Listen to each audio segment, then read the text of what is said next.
3, 2, 1. Good afternoon, everyone. Welcome. Now is the time set for the board meeting of the Arizona State Schools for the Deaf and the Blind. We're in person today in Phoenix. Just a few ground rules to go over. We're mostly distance here on the stage. So if folks feel comfortable, they can take off their masks while you're speaking. That's really up to you, unless you have any kind of issue with that. And also, when you're speaking, if you can do two things, and these are ground rules that we go over all the time. One, if you can state your name before you start speaking, that helps the interpreters. And then two, if there's a change in speaker, just pause for a beat, a second or two, so the interpreters can catch up and turn their attention to the next speaker. Other than that, we'll be ready to go to 1.01 call to order and roll call. And for the roll call, Suke. Brittany Buchanan. Here. Linda Bove. Here. Lynn Davison.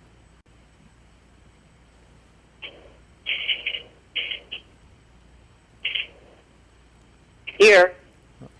Mike Gordon. I'm here. Dean Howard. I'm here. P.V. Jantz.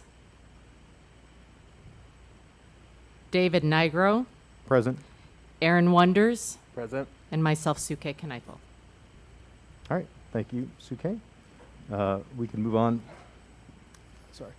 We can move on to item 1.02, call to the public. Call to the public on agendized items. As we've done for the last year and a half, as opposed to having people physically appear, you've been able to email in emails of certain length and fill out a form online to submit those comments. And Suke, do we have any for the agendized items? I don't think so. Yeah, they're all going to be coming up later today. So we don't have any to read. So the next item is going to be 1.03 information item, Superintendent's report. Superintendent Reichman. Hello, everyone. I'm happy to see everyone present today. I am Superintendent Annette Reichman. Hello, President Nigro, Assistant Superintendent Rex, Assistant Superintendent Cooper, and members of the board, and the ASDB community as well, those of you who are here and those of you who are watching on our live stream. Welcome to our November 4th, 2021 board meeting. I'm happy to see you all here. It happens that November is my favorite month of the year because it's Thanksgiving. That is one holiday that I think is very unique to us in the United States. We take the time to gather together with our family and our friends, and we express our appreciation and our gratitude for the gifts that have been given to us and to each other. So I want to say thank you to the board of directors for your time, for your efforts, for your energy, your commitment, and your support to ASDB. I truly appreciate you. I also appreciate the ASDB community, our educators, our staff, and members of the community as well, for their commitment, motivation, effort, energy, and support in providing the best possible education we can to our students. I am truly grateful for all of that. Thank you.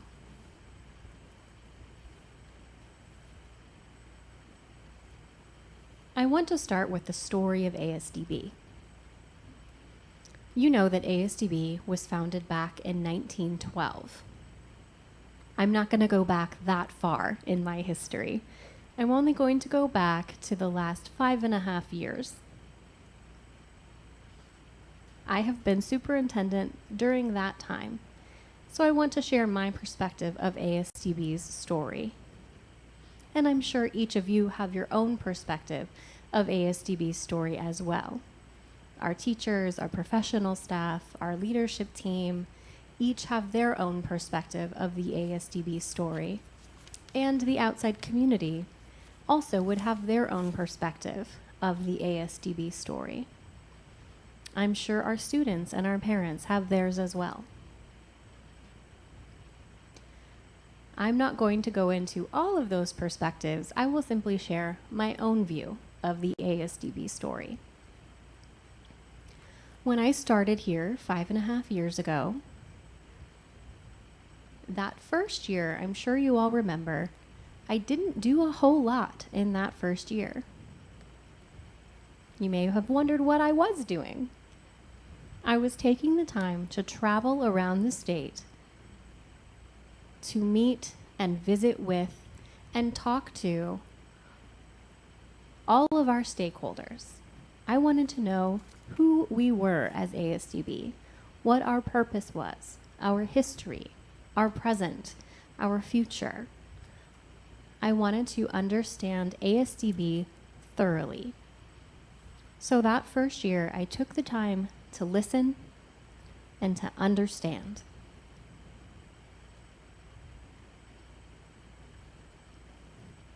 At that time, as I met so many people, I saw a great deal of dedication, motivation, and heart in our people and our staff.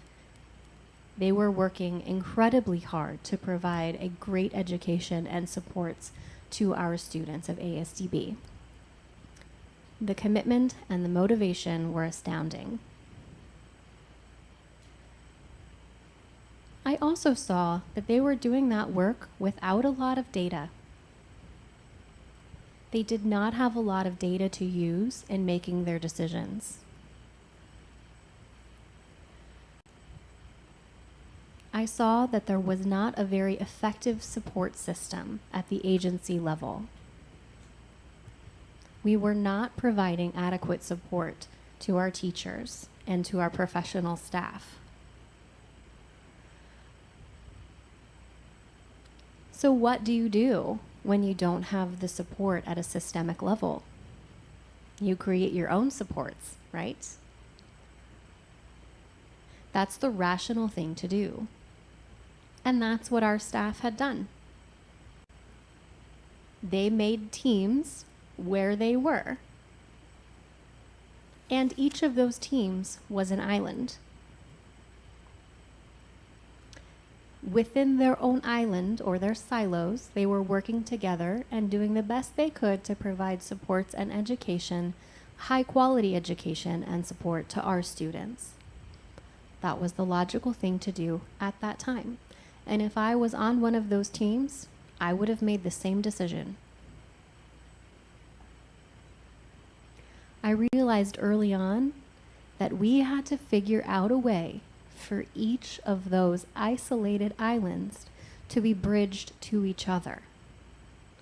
So in the fall of 2017, I led a steering committee, and we had our very first meeting. We brought in agency leaders from all over the agency and across the state into one room. There were about 55 people at the time, if I remember correctly, from that first meeting. You might have thought that that number of people in a room would have been noisy, but it was dead silent. People were looking at each other and wondering who they were. They didn't know each other. They didn't work together. So from then on, twice a year, and still to this day, we bring in leaders across the agency into one room, so to speak. It had been in person previously, and more lately it's been virtual. But we are still giving those people the opportunity to see each other and hear each other and try to understand each other so that we are not living on islands alone. We are one agency. But we also had to get better. We needed to provide data, and we needed an effective system. So we started to make some systemic changes. And if you recall early on, that very first systemic change started with asking the advanced ed team to come in and take a look at us, to evaluate us, and give us an agency level accreditation. We did that because we needed a plan. We needed a framework to guide us. We hadn't had a framework. And advanced ed was able to come in and give us that framework toward accreditation.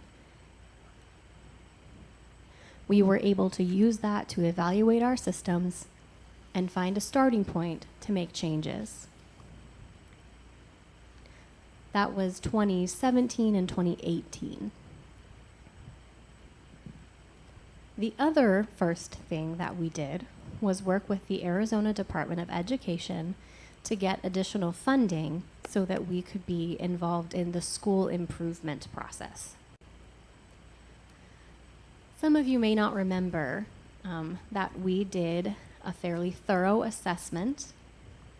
We did a gap analysis to try to determine where to start and how to improve our schools, both Tucson campus and Phoenix campus.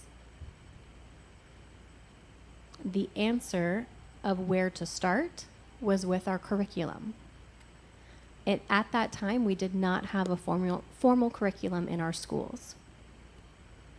So we started with English Language Arts, and the board approved an ELA curriculum for math for ELA in the first year and math in the second year, and then science. And we are still working our way through curriculum selection every year. We are reviewing and choosing our curriculum and finding how to provide a better education for our students. And that was a huge systemic change.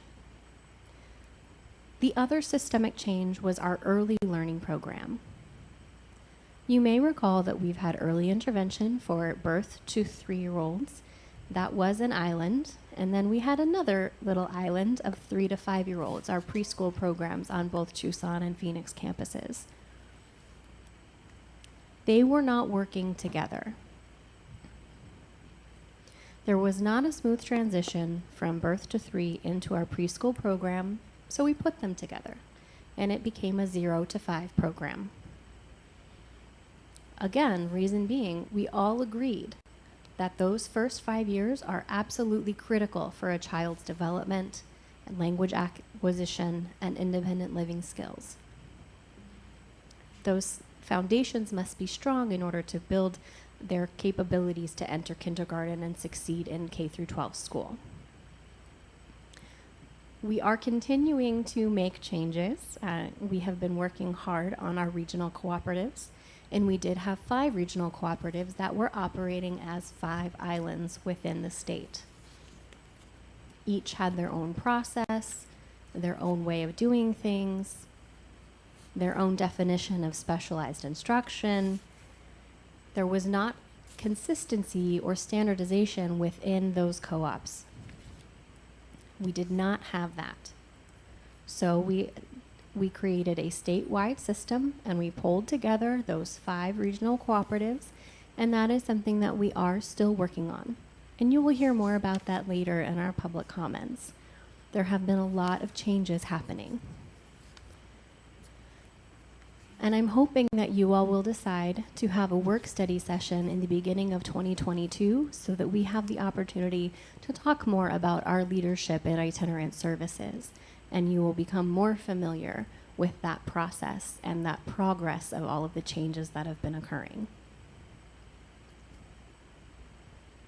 Then, of course, in 2020, the COVID-19 pandemic caused everything to shut down and threw many things into chaos. So we had to pivot very quickly. We had to figure out how we could continue to provide education and support to our students virtually. Most of our teachers had never done that before. So we made that transition, and I'm sure you will recall what that process looked like. And then, during the pandemic, you all surprised me. You wanted to do a strategic plan. Yes. We need a clear path and clear guidance from our board. Historically, we have developed in a given direction, and each of those islands would try to navigate or shift toward the direction that we were all trying to go in, but we didn't have a clear plan. We didn't have clear strategic planning and direction, and the board created that. You had a great deal of discussion and conversation around that and created our strategic plan.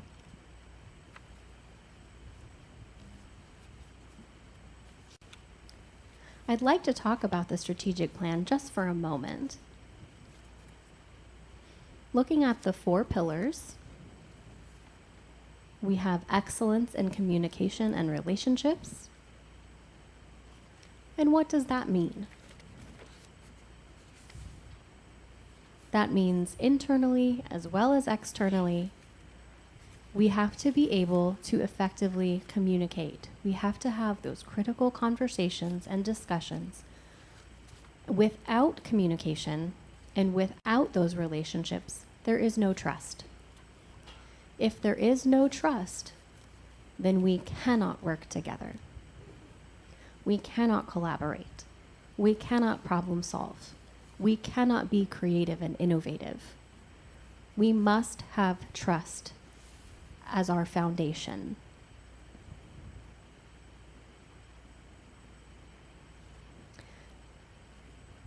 The second pillar is outstanding student development. That is the heart of our work. Our students are at the heart of everything we do. It's interesting, this sign development is similar to the sign for thrive. So we don't just want to see our students develop, we want to see them thrive. And how we do that is by having a clear heart, a clear purpose, and a vision for what we're doing. That is our second pillar. And then our third pillar is superb organizational culture.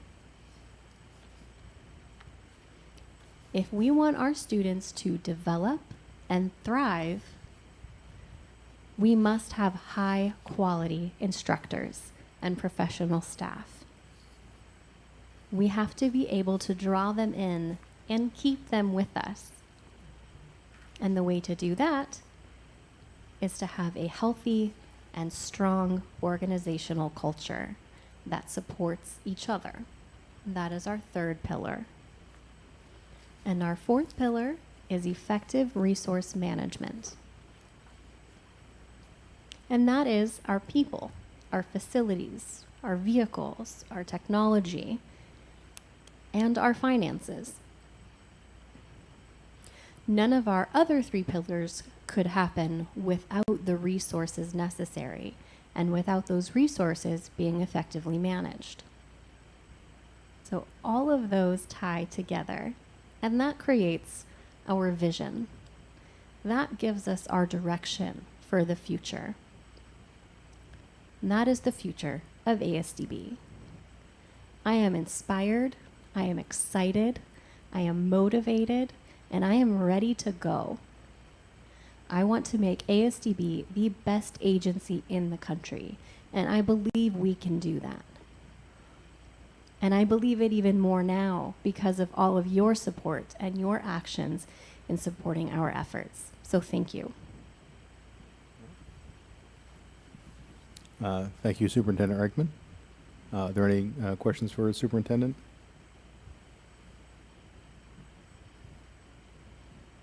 Okay, hearing none, we can go on to 1.04 information item. Assistant Superintendent of Curriculum Instruction, Dr. Rex.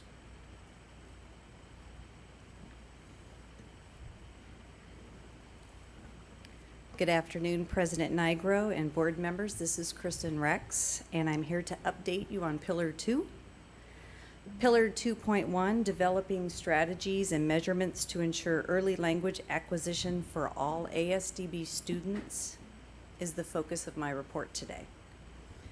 Working with ELP, our campus programs, as well as the statewide regional centers, directors, and principals have aligned their SMART goals to the ASDB strategic plan. Here is an update for the outstanding student development. To ensure student development through early language acquisition and skill development, social and emotional learning, and high academic achievement for all learners, our directors and principals have begun to develop a framework for the ELP objectives, the campus objectives, and the statewide itinerant objectives. The framework that has been developed is in 3 main sections. Section 1, Pillar 2, which is outcome measures. This is listing our best estimated completion year in which we have the data that we will be able to share with the board. We found that trying to manage 31 different strategies, output measures, and efficiency measures for Pillar 2 gets a little bit daunting.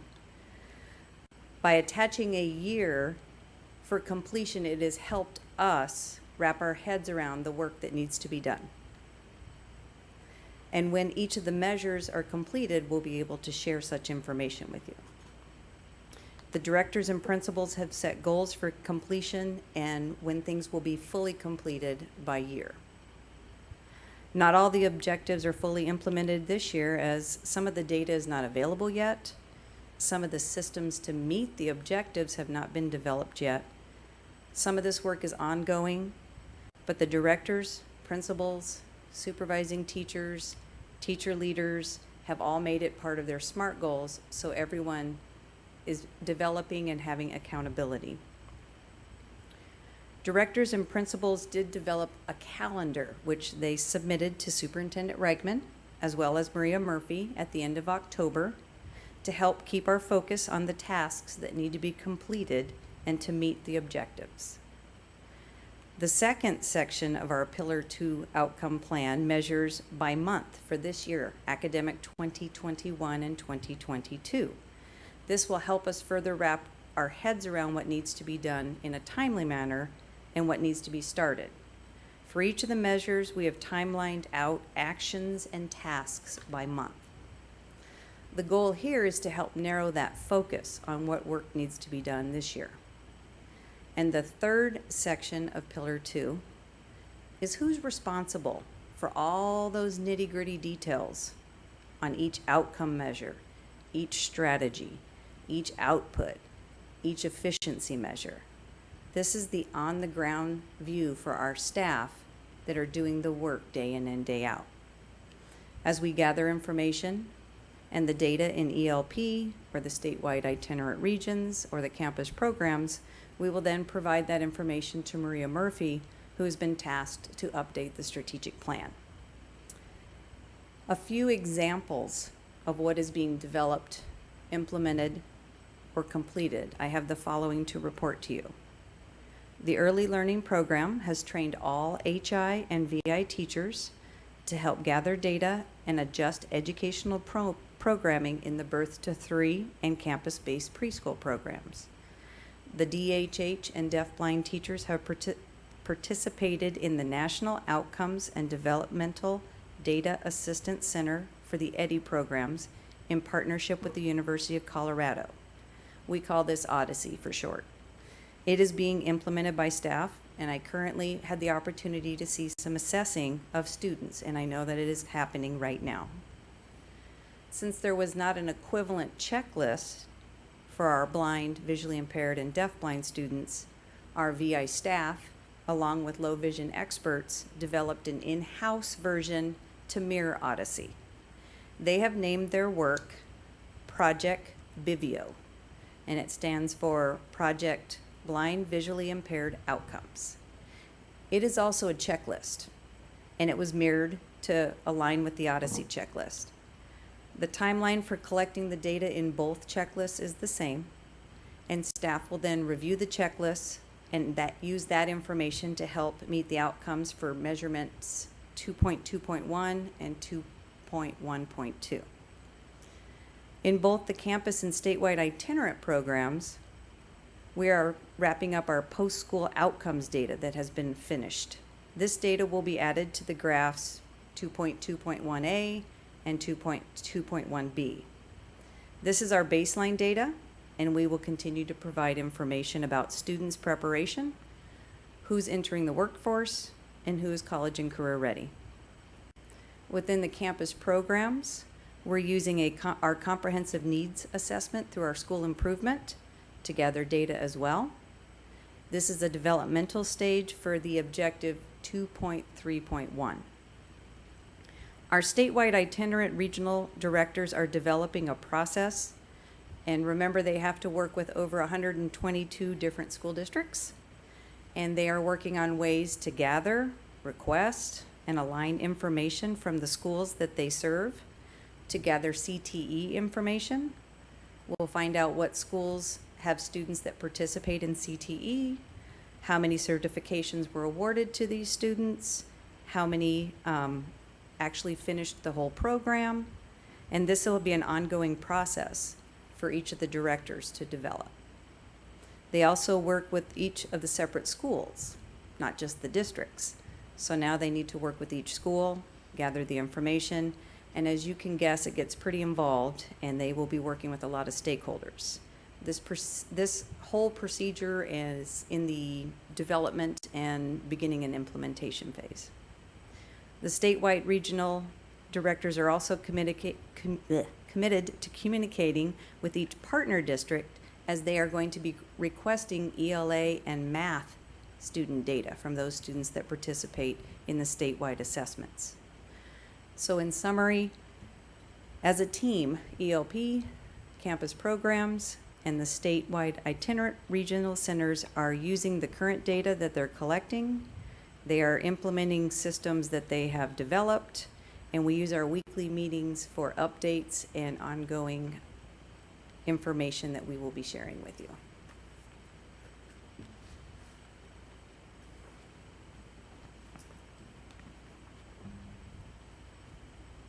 Are there any questions for Dr. Rex?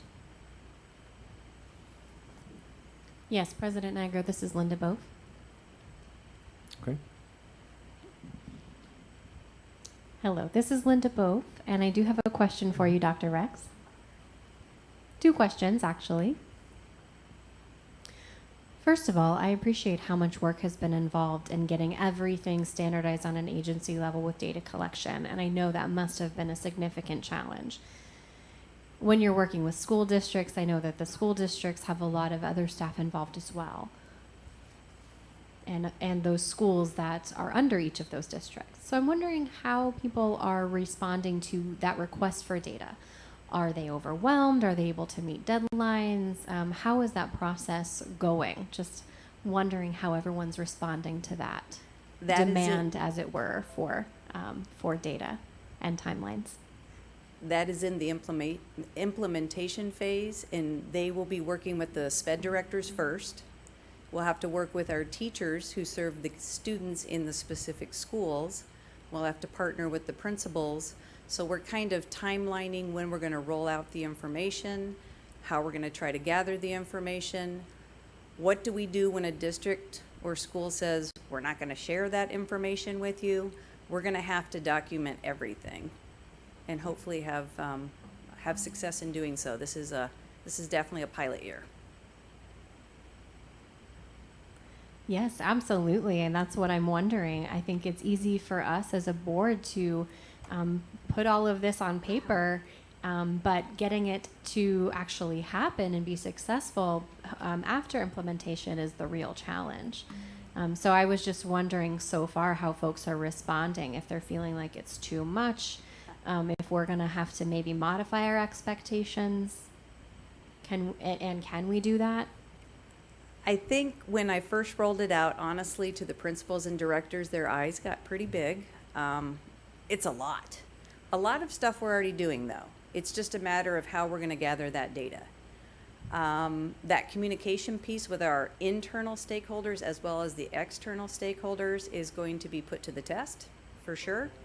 We're going to learn, we're going to grow, and if we have we're going to try, we're going for it. But if we have recommendations or we need to share more information with you, we will let you know along the way if we hit any barriers. I do appreciate that. Yes, I think it's important for the board to be kept abreast of any challenges that you may face.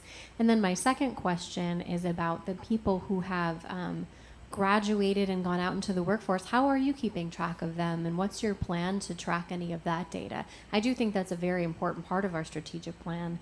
Seeing how successful our kiddos are after they graduate. How do they progress? Are they thriving? I think that's an important thing for us to take back and then apply to our kiddos all the way from birth, all the way through. So, do you understand what I'm saying? That's my question. How are you tracking that data after they've left us? The Arizona Department of Education does post-school outcomes, and they are done by doing interviews with the actual students or the families. So they get that firsthand data. What is your child doing right now? And they've gathered it for this year, and so we have that information that we have compiled, and we will be getting that to Maria to put in one of the graphs. I think it's 2.1.1A and B. Okay, that sounds good. Thank you very much. All right. Are there any other questions for Dr. Rex?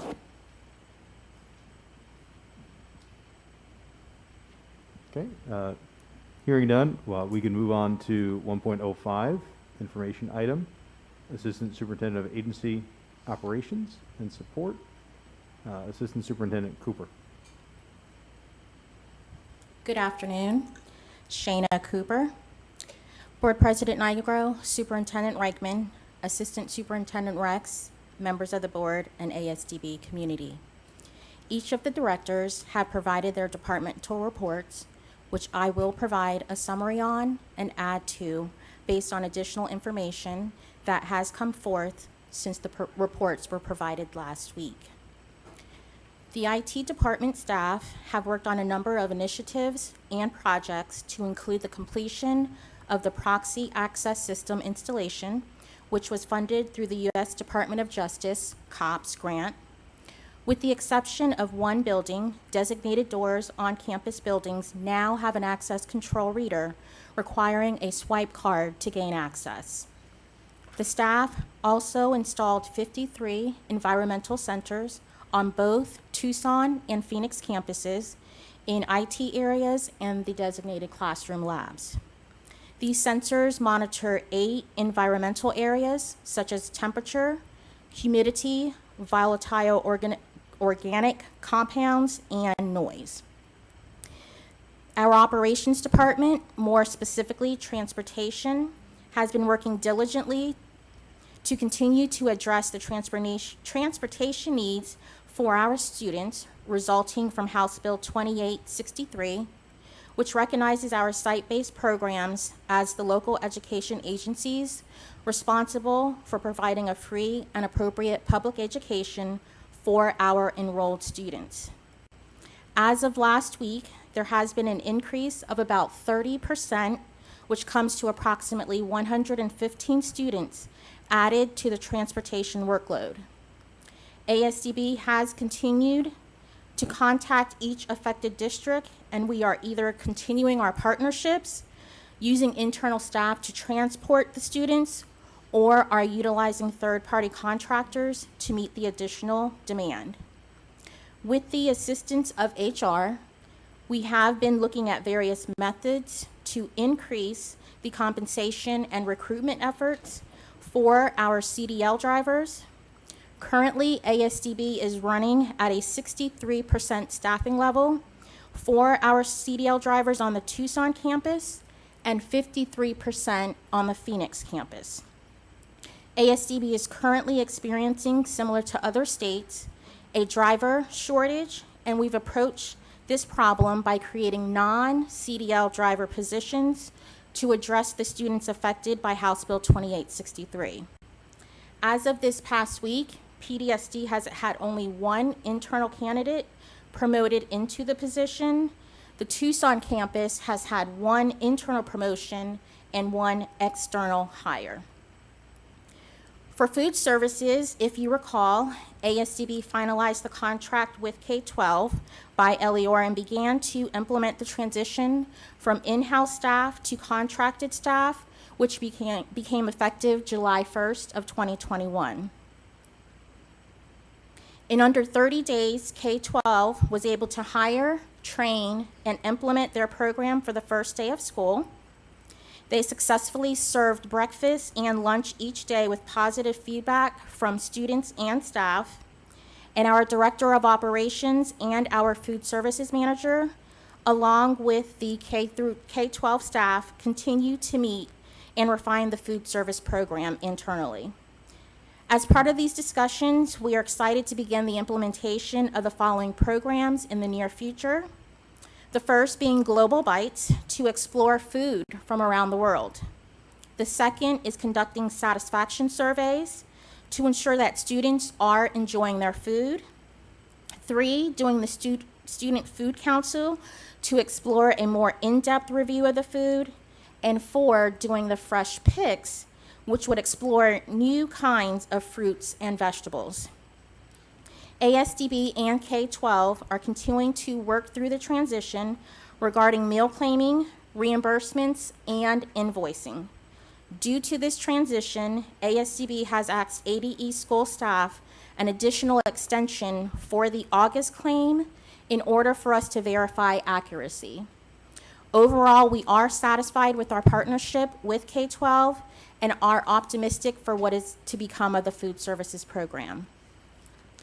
As it relates to the master facilities plan, a decision has been made to postpone the start date of the planning to another year or two, and this is due to the need for analyzing the agency's workforce and reducing the ratio of staff to students, allowing more resources to be allocated to instruction and instruction improvement and other resources within the agency.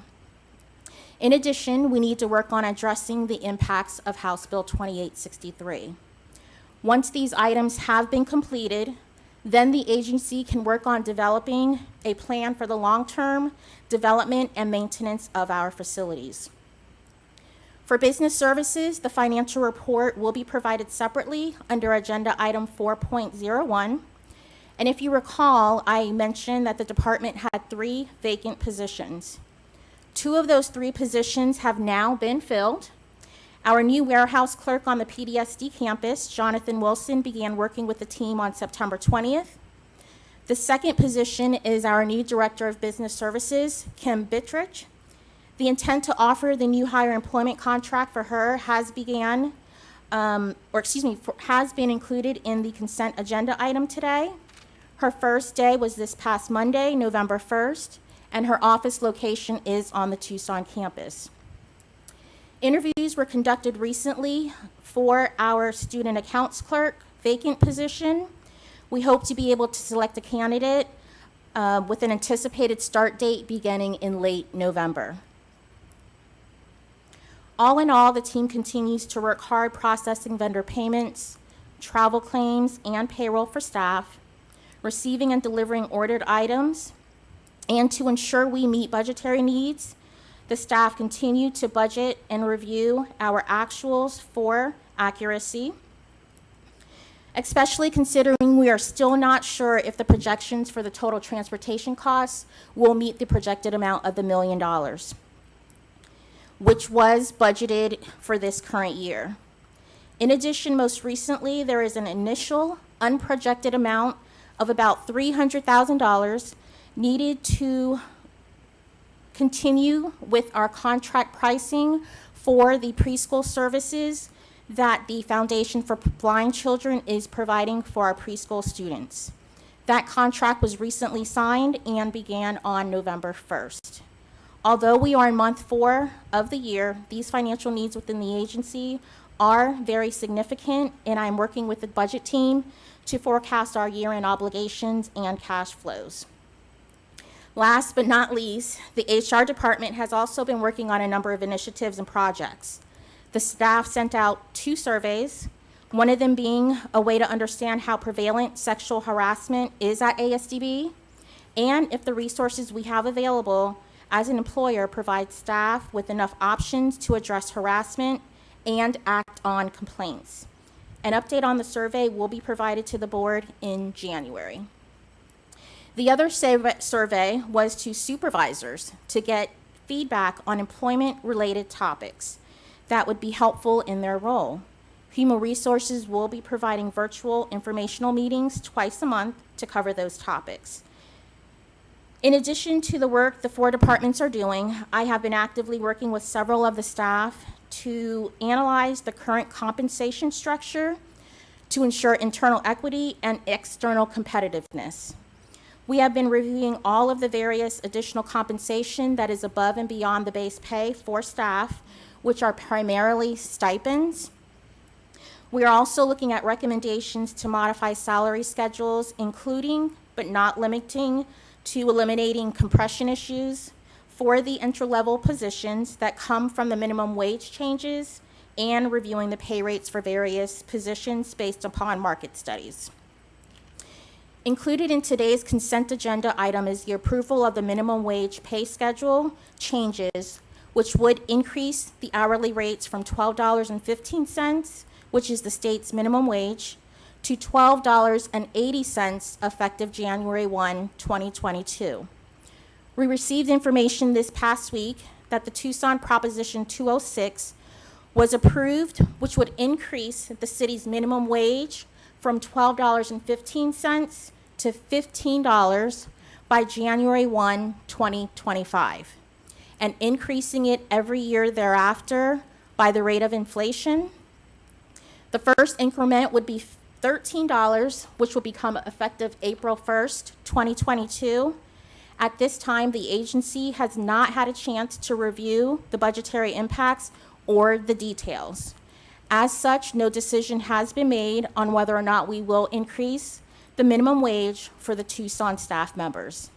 And as a reminder, as an agency under the state of Arizona, ASDB is not required to follow the minimum wage increase for Arizona or its cities. However, in order to remain competitive with other employers who are required to increase their minimum wage, we have implemented the increases in order to keep up with those changes and to retain our staff members. I hope to be able to provide more information on the decision within the next few months so that it can go to the board for more information and approval in either the January or March 22 board meeting if the agency decides to move forward with the incremental increases, which would be in addition to the state's minimum wage increase.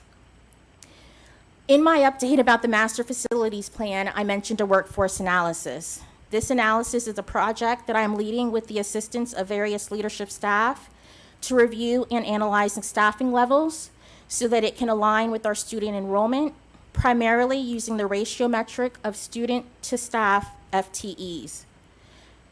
The analysis is also needed within our personnel expenses, often exceeding over 80% of our operating budget.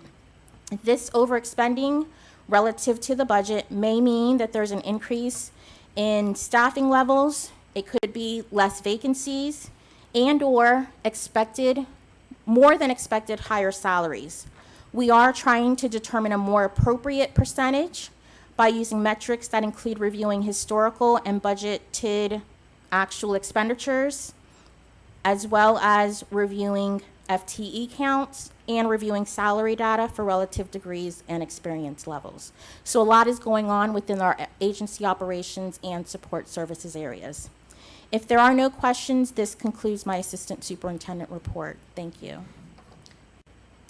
Thank you. Are there any questions? I see Linda has her hand Yes. up. Yes, hello, this is Linda Bove. I did want to mention that and I'm hoping that the board agrees with me, have seen these 3 presentations and I have found them so wonderful. You have provided fantastic information with a great deal of updates, and we can see that your efforts have been extraordinary and you have made a great deal of progress, especially in your department, Ms. Cooper. You gave us a lot of information with a lot of detail, And I feel very good about the direction that we are going right now. So first, I want to applaud the three of you for all of that information. I have a question regarding transportation. Can you go back to what you were saying about transportation, the increased number of students that we're having to serve? How many students did you say that increase was? Yes, Shayna Cooper, it's about 115 students, approximately 30% of an increase. Okay. And how are we managing that budget for transportation with these unexpected additional responsibilities? Am I correct that this was unexpected as of last week? At the time the House bill did pass, we did anticipate some expenditures that would incur. Right now, I'm hoping that with the number of vacancies that we have within our staff, the staff vacancies will hopefully be able to offset the increased expenditures that we have for contractual obligations for both the school districts for reimbursement and for the contracted services. That's what I'm hoping. Okay. So where did those students come from? I'm trying to understand that transportation issue that you're facing right now. These are students from the school districts that districts decided to send their students to ASDB for services here. So that caused the increase, am I correct?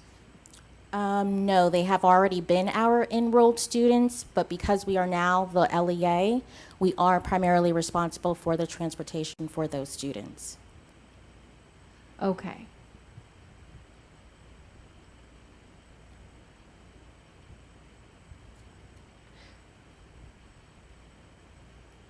So can you tell me more about that process of we became an LEA and now we're responsible for that additional cost? Where did that information come from? Was it ADE? I'm not entirely clear on how all of that happened. So we became an LEA and suddenly we became responsible for these 115 students. Was that a decision from the districts? I'm not understanding why that happened or why that increase occurred. Can you clarify for me, please? I know you mentioned it in the past, but I'm not quite understanding why that happened. Linda, this is David. I think the primary issue here is because the agency became an LEA, one of the responsibilities of the LEA is to provide transportation. Previously, the sending school districts were paying for transportation, so that's not a cost that we bore directly in many cases. So once the statute changed and we became responsible for that was not a cost that was anticipated earlier in the process. You recall the LEA circumstances from earlier in the year. So that wasn't planned for in the budget or calculated for. So once that passed, that's the new cost that we have to face this year.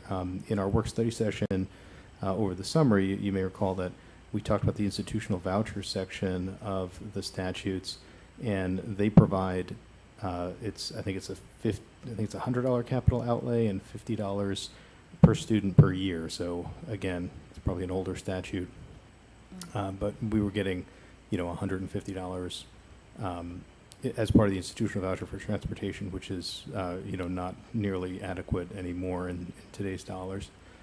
So that's why we have to pay for more transportation. You'll see later in the meeting, we will, as is on the agenda, we will be discussing some potential statutory changes to try to fix this issue for next school year.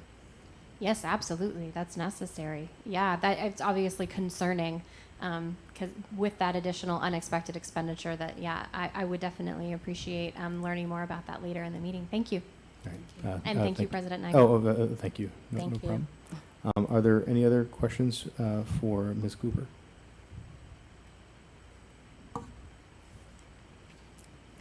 No? Okay, seeing none. We will move on to section 2.01.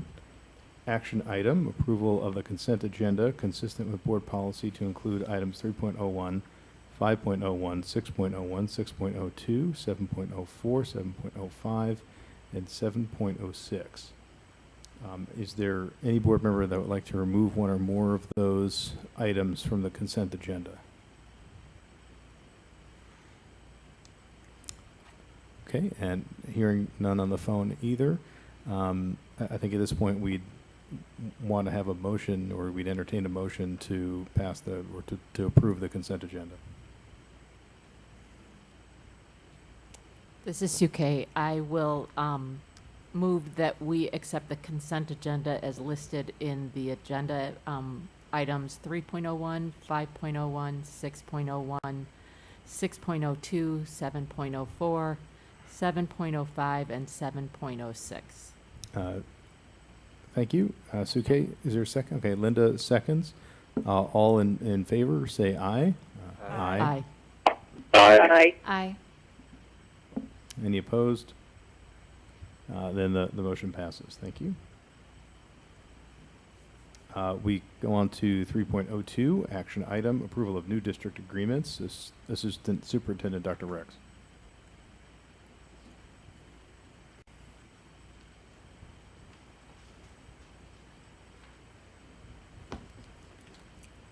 The board likes to have information when we have our agreement renewals. As you can see, the regional directors have been very busy working on getting all the renewals as well as our new agreements up and ready so we can serve students. Thank you, Dr. Rex. Are there any questions for Dr. Rex regarding this item? Okay, seeing none, we can entertain a motion to approve the new contracts.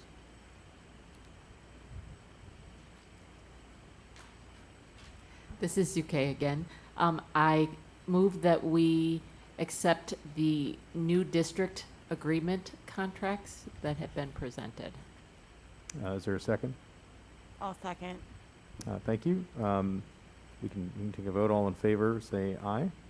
Aye. Aye. Any opposed? President Aguirre will be abstaining. Okay. We will note that Mr. Wonders is abstaining. And none opposed. So that motion passes, and those are approved. We can move on to 4.01, information item finance report. Assistant Superintendent Cooper.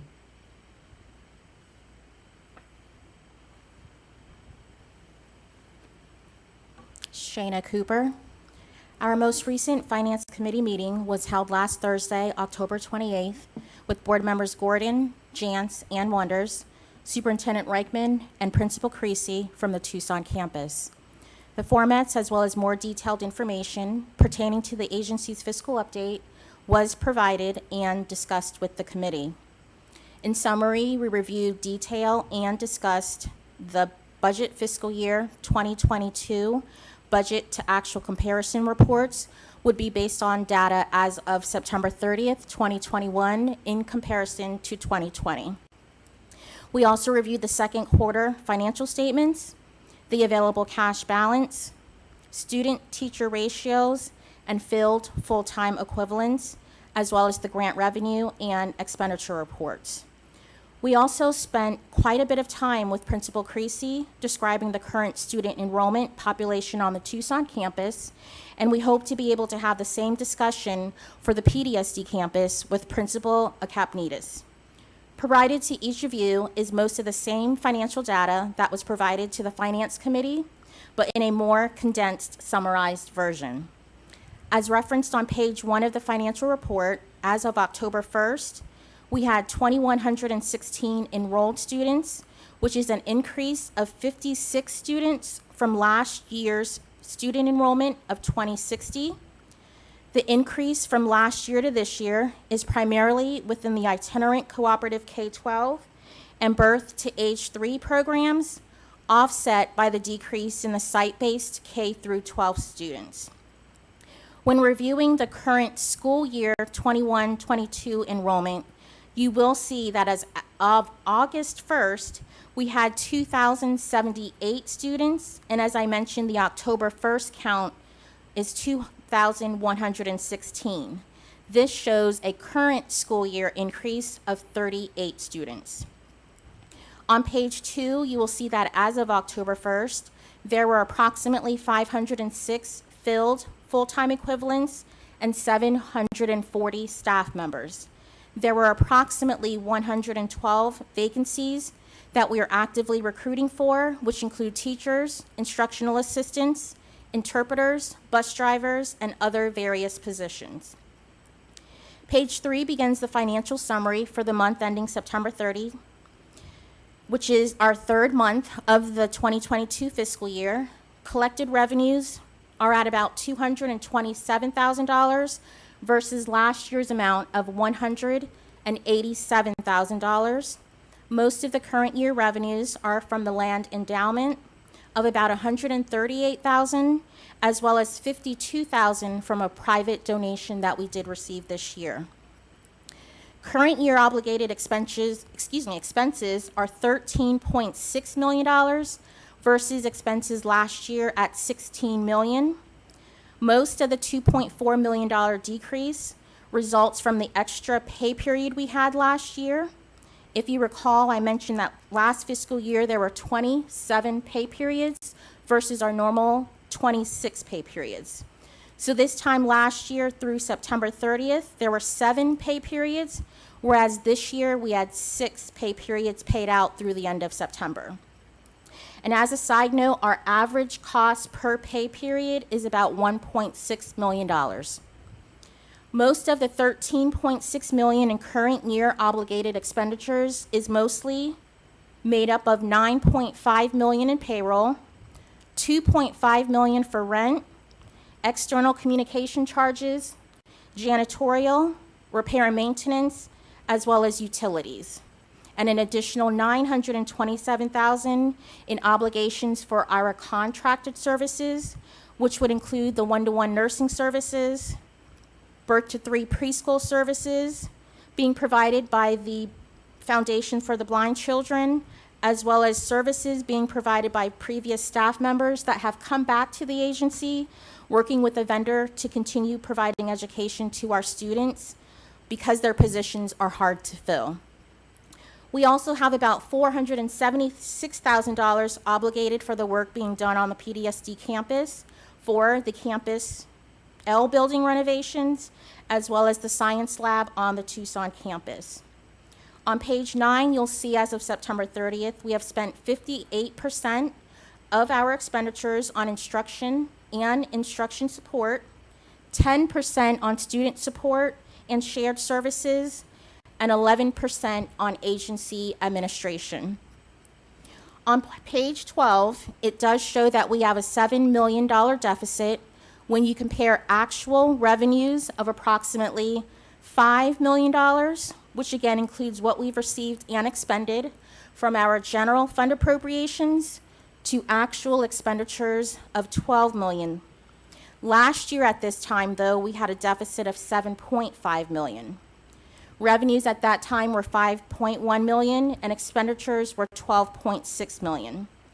And as again, this deficit is not of any particular concern, as it is typical for the start of the fiscal and budget year, because we do not usually begin receiving the site-based campus and itinerant cooperative student vouchers from ADE until mid to late September. As such, we continue to monitor our available use of the cash balance from other funding sources that are not restricted until the voucher revenues are received.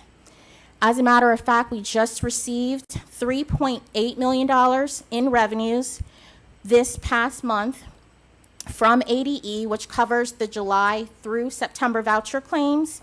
And it should be noted that there was a delay in receiving the claim because we actually didn't receive that until October, and it covers 3 months, which it usually covers 1 month, and that is due to issues at ADE where we were not able to voucher our students until September. Also included in the month's reports are the second quarter basic financial statements beginning on page 12.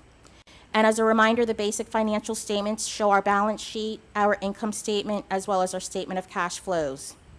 Our available cash balance of September 30th, 2021 is $9 million. I do want to point out, though, that although we have cash available for use, this amount is comprised of cash collected from various funding sources, which most of them are restricted for specific purposes.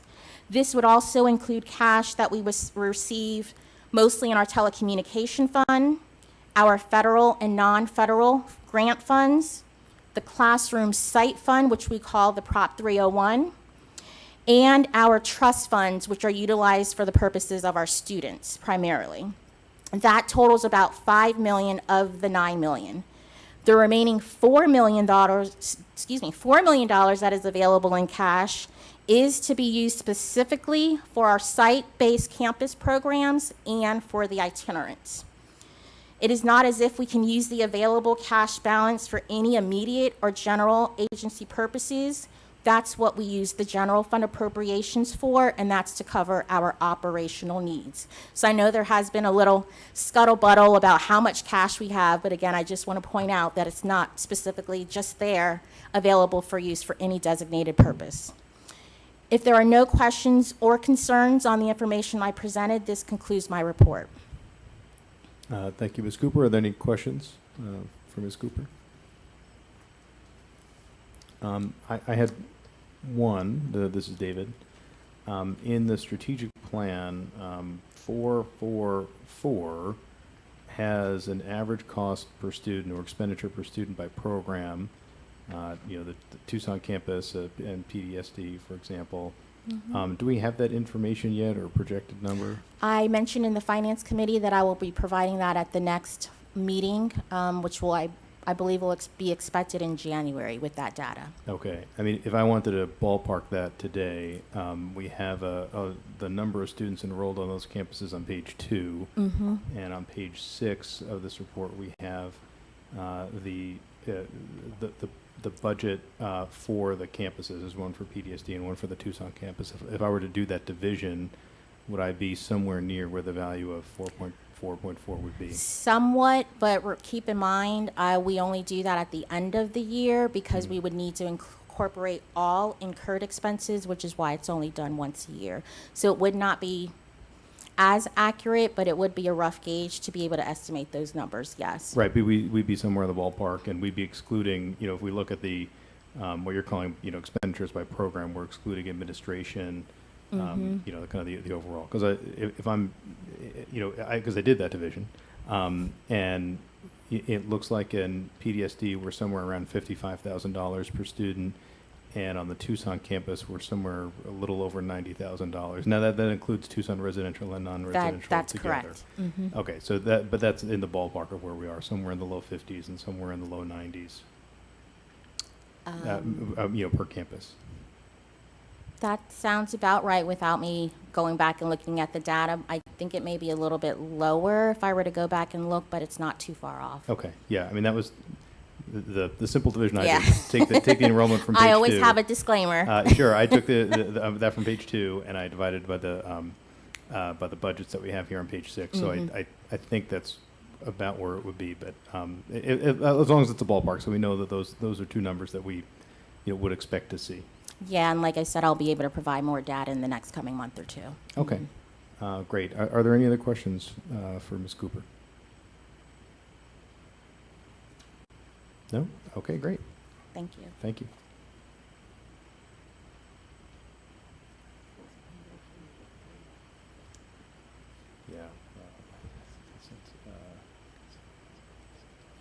Yeah.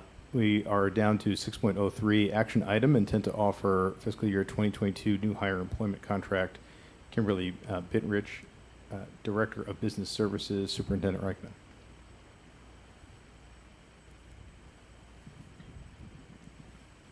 Yes, you have been provided with her bio. If you have any questions, now is the time.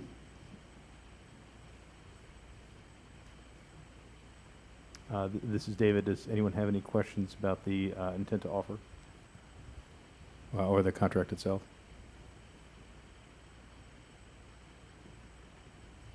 No? Is there a motion to approve the contract?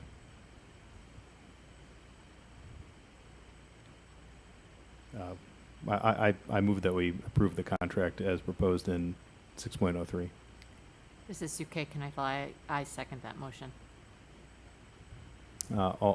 We can vote now. All in favor? Aye. Aye. Aye.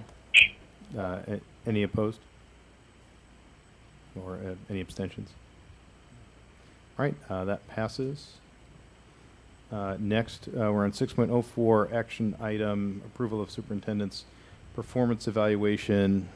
So, we do this every year. We do two things with respect to Superintendent Reichman's performance. I mean, the first is to set performance goals for the coming year. We've kind of already done that with the strategic plan. So, we're adopting the goals of the strategic plan to be the superintendent's goals because they're the agency goals, and it wouldn't make sense to have them be different. So that's the first part of it. The second part of it is, we conducted a board survey, the results of which are in the board docs that the board has access to. It's a fairly comprehensive survey of different aspects of Superintendent Reichman's job performance. Where it's both numeric, or it's quantitative, it's also qualitative. We have certain comments about her performance in the last year. She did very well, better than in prior years, in fact. We also got a better board turnout. We had all 9 members this time. Last year we had 5. So I'm quite pleased that everyone was able to fill out that survey. We collect all of the input there. If there's any discussion on that, we can take that discussion. If not, I think we just, and I'll pause if anyone wants to discuss that.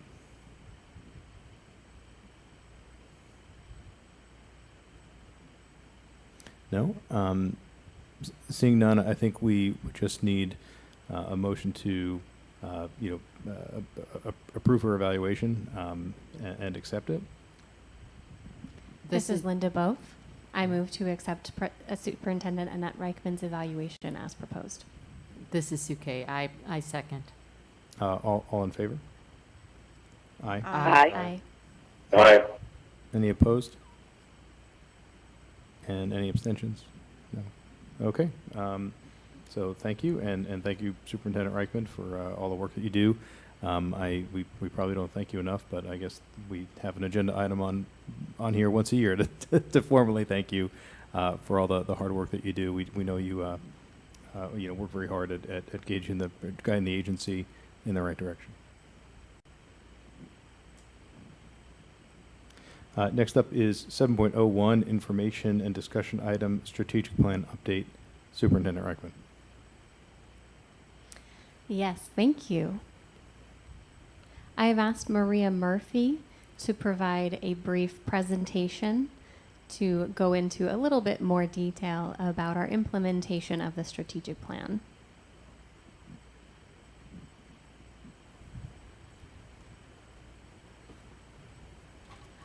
Good afternoon, Board President Nigro, members of the board, Maria Murphy, Director of Policy and Government Relations. And I'm here to speak to you today in regards to the management of the data regarding the strategic plan. So as mentioned in my report, in August 2021, Superintendent Reichman approached me to request that I become the gatekeeper of the data collection for the strategic plan. I accepted with trepidation, simply because of the importance of the project as well as the scale of the project. Soon afterwards, Superintendent Reichman and I met to create a data management plan, and we figured that the logical place to start was with Pillar 1, since Superintendent Reichman is responsible for the data collection in Pillar 1. So there are 6 outcome/output measures in Pillar 1, and she and I were able to sit down and figure out how are we going to reverse engineer each of the tasks for all of the output and outcome measures and plug it into a calendar. So we did the heavy lifting, and we were able to come up with 6 calendars for Pillar 1. And at that point, we were able to take a deep breath and say, okay, We can do this. So throughout the months of September and October, I had the opportunity to meet with those who were responsible for pillars 2, 3, and 4, respectively Assistant Superintendent Rex, Director Pyatt, and Assistant Superintendent Cooper, as well as their teams. And we set a deadline of October 31st to have each of the people who are responsible for each data output measure to send me a proposed task calendar so that I could make sure that I was keeping on top of the data collection. So as of last week, I'm pleased to say that I have the data points for all 36 outcome measures. So as you can imagine, trying to collect data for 36 different output measures is a little bit of a challenge. And so Information Technology Director Paul Creasy was kind enough to reach out to me and say, Maria, I think that we may need to consider automating this process to make it as easy as possible to collect the data. So the Information Technology Department is currently using a cloud-based software program for data management, and we actually had a presentation today to see if we think that this is software that we can use to manage the collection of the data.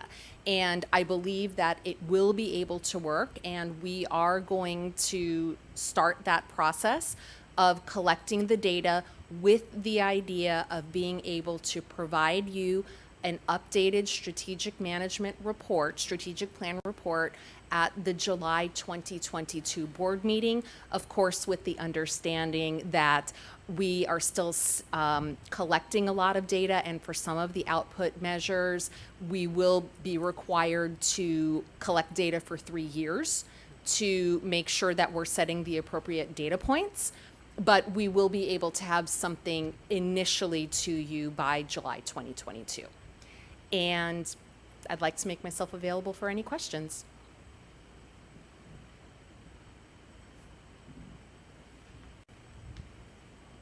Are there any questions for Ms. Murphy on this?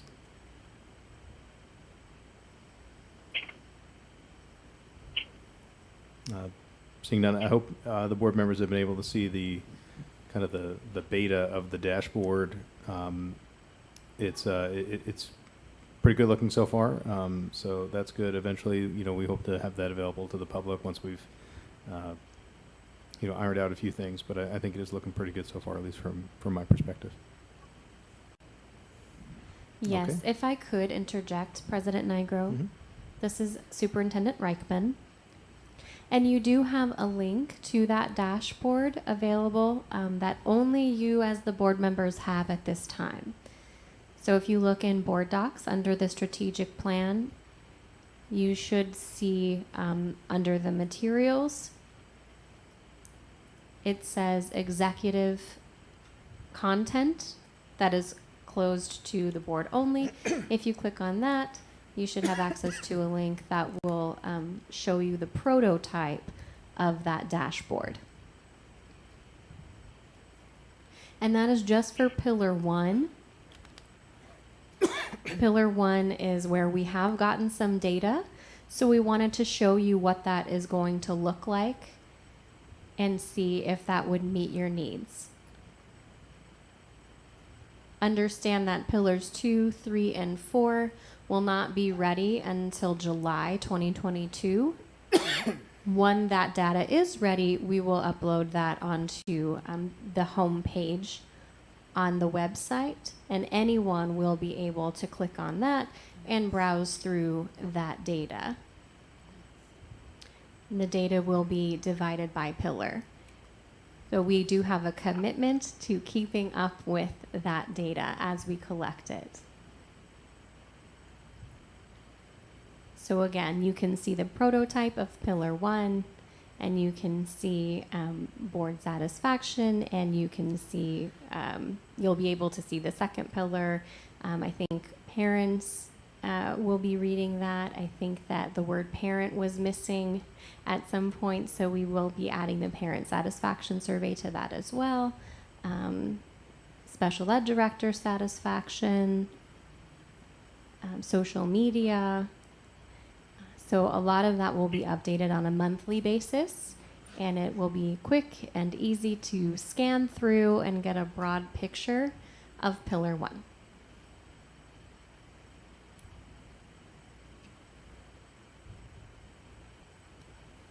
Thank you, Superintendent Reichman. And again, I hope the board does get a chance to look at that. It is, being able to visualize some of this data easily and quickly is important, both for us and to do our job, but also for the public, for parents, for students to be able to see this. And you'll notice, even in board docs, we're better incorporating some of those goals on the agenda items. So, again, we're kind of integrating the plan into how the agency is operated and managed, and that's all of that is kind of part of that. And it seems to be getting, better every meeting as the staff has time to implement these changes. So our next discussion, or agenda item 7.02, discussion possible action item, approval of suggested changes to Arizona Revised Statutes Title 15-1204, State Institutional Voucher, and Title 15-1306, ASDB Local Education Agency. Maria Murphy. Good afternoon again. You have before you draft language regarding a bill, two bills actually, in regards to the institutional voucher as well as the ASDB statute. We are not requesting any action upon this at this time, simply because of the fact that last week we received some additional information that has caused us to rethink the approach that we are taking with these bills. In consultation with other members of the education community, we very quickly realized that we were not going to be able to proceed without the buy-in and the assistance of the Arizona Department of Education. Specifically, what we are looking to do is to hopefully put in a carve-out in 1204 regarding capital outlay, and possibly doing a general appropriation in regards to the transportation piece for ASDB. I'm pleased to report that I had a meeting with the Arizona Department of Education this morning, and they are ready and eager to assist us in this effort that we're looking at come January. And we are going to be going back and forth regarding some proposed language. And it is my hope that the board will agree to possibly doing a special meeting in December so that I can present to you the revised language of what we would like to present to the Arizona State Legislature in January. Thank you, Maria. And just to to clarify for the board, this is the kind of the cleanup to last year's exercise. Because as we discussed earlier, because the agency is an LEA with respect to certain students that it serves, the agency now has to provide transportation, also some nursing services, which that's my other question, is how are we going to address that through statutory language or through something else? But for transportation, again, the institutional voucher section only allows, currently about I think it's $50 or $100 of capital outlay and $50 per, per student per year, which is not nearly enough. So, we're trying to figure out how to change that in a way that that makes sense. The board members can see, the proposed language, which was a certain amount for capital outlay per student, and then a certain amount per route mile. And I think, as Albert Duff had explained to us in a previous meeting, the route mile is based on the actual bus route. So it's you have two students on a bus that are going 5 miles. It's just going to be 5 route miles. It's not 10, right? The bus is going 5 miles on that route to pick up those 2 students. And of course, it gets more complicated as you add in overlay 1, real life, and 2, that we have students from quite a distance. You know, it's not a typical school district where, you know, most folks or most students are in, you know, very close to their schools. This is you know, pulling from all parts of Maricopa County into PDSD and very many parts of near Tucson to the Tucson campus. So our transportation needs are a bit unique. But again, I understand that we're working on a way to, you know, maybe better word this. And once Maria is ready to bring us a proposal that, you know, ADE can work with, and that you know, we think the legislature can work with, we may want a special meeting in December to approve that. We can do that over Zoom. We don't need to meet in person. And that can be very, very quick to review that, discuss it, and then take a vote on it or make any changes. Ms. Murphy, I did want to ask about the nursing services. Are we proposing any kind of, I know the transportation is the biggest chunk of lost funding for us. Are we considering some other way to address the shortfall with respect to nursing services? With respect to nursing services, I have been working with Assistant Superintendent Cooper, and we have put in a request for to the Office of Strategic Planning and Budgeting for additional monies for one-on-one nursing services. Okay. Excellent. Linda? Yes, this is Linda Bove. Thank you, President Nigro. I am a little bit upset, if as it were, about that transportation issue and that significant chunk of additional funding that we're having to provide. So I would like to say that I liked for this process to be transparent. I know that board members, myself and others included, I'm sure, do not like those surprises.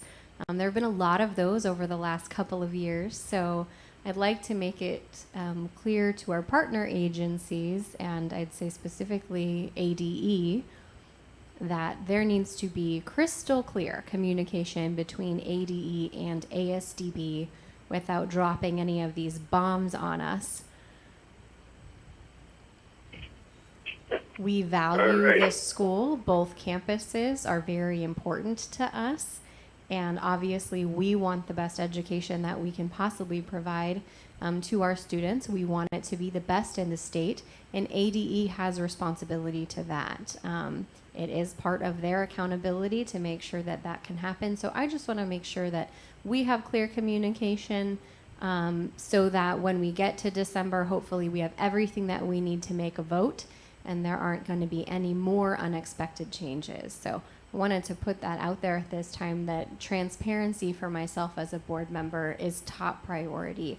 And with all of these LEA changes, it seems that hasn't been very transparent, not much of a transparent process. So as we get deeper into this, I'm hoping we can have lots of details so that we are ready to vote. And again, I would just like to emphasize transparency in that process. And Is everyone on the line okay? All right, Ms. Murphy, go ahead. And Board Member Bove, I understand your concerns, and I would like to say that when I approached the Department of Education earlier this morning, letting them know that we were going to have to rethink our approach, specifically with transportation and to a lesser extent capital outlay, they were ready, willing, and able to assist us. So I think that we have a very good relationship with the Department of Education, and I look forward to working with them to get all of these final details hammered out. Thank you. Thank you. Are there any other questions for Maria? No? Okay. Thank you, Ms. Murphy.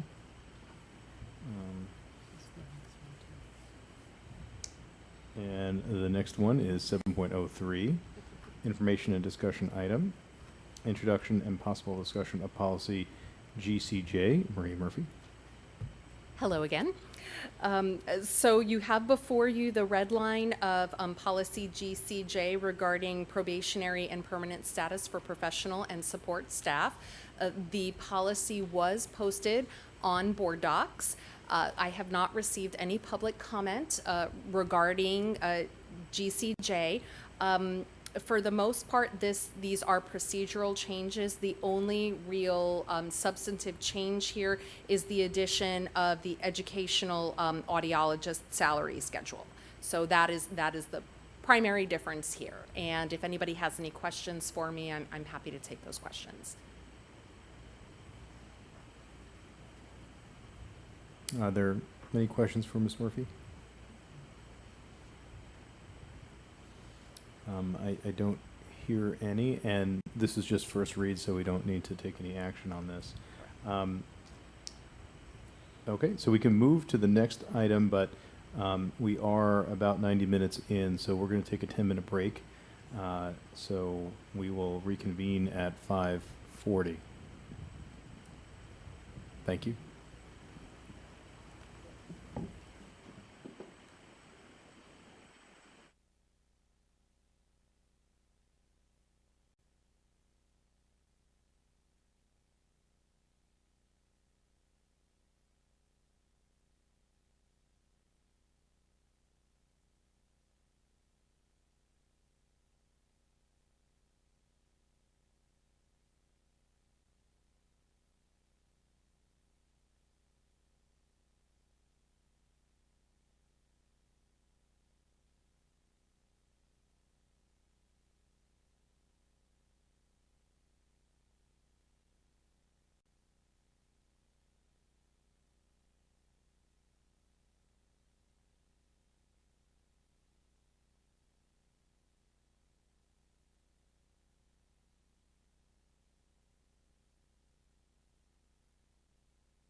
We're going to continue another 5 minutes in break. So we'll come back at about 5:48.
Oh, yeah, no, yeah, we're not.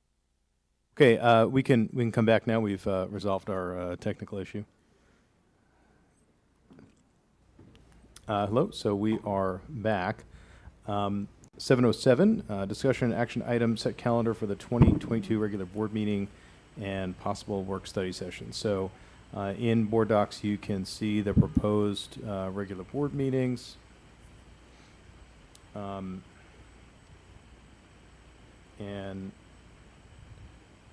the proposed locations of Phoenix and Tucson. I mean, I know I'll have a couple of notes or a couple of proposed changes in terms of dates, but in terms of the location, last year, our last meeting, we decided to set a meeting in Sedona. We all had a great time in Sedona. It's a beautiful place to be, and it's good to go back up north. And as the board may recall, that at times we'd have board meetings up in northern Arizona, or I think we did in Yuma one time as well. But I would like to note, a few things about that. I mean, one is the cost, because we don't, already have equipment and people in one of those areas on a regular basis, and the equipment to produce this and the production staff. It does cost quite a bit more. So, I had the superintendent pull some of the costs for that, and if it costs X to run a meeting in Phoenix, it costs about 1.2 or 1.3X to have that meeting in Tucson. It's pretty comparable, but we're up over 6X to run it up in Sedona. So to put it another way, the cost of that one meeting could have funded all of our board meetings for a whole year had we done them in Phoenix or Tucson, or nearly so. So that's kind of the cost to doing that. I don't know that there weren't any members of the public that showed up in Sedona, even though we had appropriate space that was distanced, and we had appropriate space for people to show up. We did not get any members of the public arrive to that meeting. So, that said, again, it's up to the board where we meet. If we want to meet up north again, we certainly can. I mean, there's if we decide it's worth that expense, we certainly can do it. But for now, I think on the proposal that you see here, we're just listed to Phoenix and Tucson.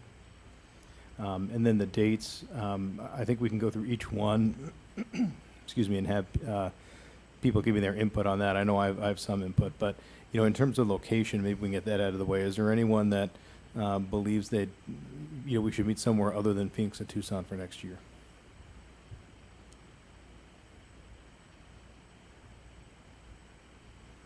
No? Okay. I see Linda is. This is Linda. I was just going to say the locations that you said in Phoenix and Tucson were good. Okay. Great. Okay. I'm hearing none others. January 20th, is that in Tucson? Is that not work for anyone? This is UK. I don't have a problem with the date. I'm wondering if we will still be having like the bridge line and things like that as an option. I just know that I'm flying back into Arizona that week. So I plan to be in attendance. I just don't know if I will be in time to drive down to Tucson. Okay. I mean, we'll have the bridge line. I'd like to, I know we've been talking to media about having, maybe an enhanced, pseudo, I don't want to say Zoom, but something else where, participation might be, having a video component as well. But I mean, there's no intention for us to undo the bridge line or not to have it for, we'll be having that going forward. That one might be a little bit challenging for me to drive down as well, but I'm just not sure yet. Okay, but the date otherwise looks okay. March 10th for me is not going to work. But I'm pulling out my calendar. Earlier than that, the March meeting is important because we do a lot of the employment contracts in March, and that's important. As everyone knows, we want to make sure that we get our contracts squared away in March. And we have an idea of what the agency staffing is going to be for the next year in March. And then we go out and we recruit and interview later in the spring for the next year to shore up any vacancies that we need to. So I don't want to delay the March meeting too far. So I think pushing it back is probably not going to work. I'd prefer. What about having it earlier? Could we do it earlier, David? Yeah, I would propose earlier.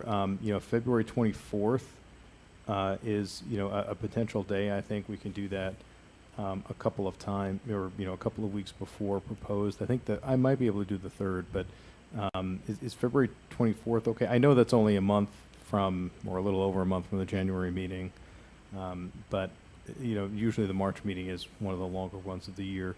Does anyone have a problem with February 24th? This is Sukay. I don't have a problem with either the 24th or the 3rd, so. Okay. And this is Linda. I don't have a problem with it either, but I just wanted to say that we have also look at the work study session calendar. We have to make sure that those dates don't conflict or that they're not back to back. Right. No, I agree. And I think why don't we set this first, the regular meetings, and then we can go back and fill in the work study sessions. So Thank you. Oh, if I could, Oh, yeah, sure. how about March 3rd? That's good for me, if it's good for everybody else. I think I would prefer the 24th, but is the 24th an issue for you, Linda? This is Linda. No, it's not. Okay. Superintendent Reichman, can we be ready for the meeting? Can we be ready for the meeting on February 24th? Yes. February 24th? Yes. I do think March 3rd would be better for staff if we could do that. Okay.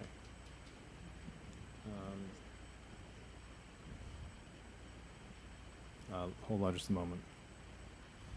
I know it's the part of the meeting where we all pull out our phones and calendars.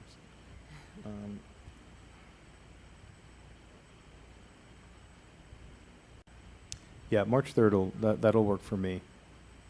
So let's if that works, if March 3rd is okay for everyone. This is Superintendent Reichman. It's good for me, and Okay. Linda's saying it's good for me as well. Okay, great.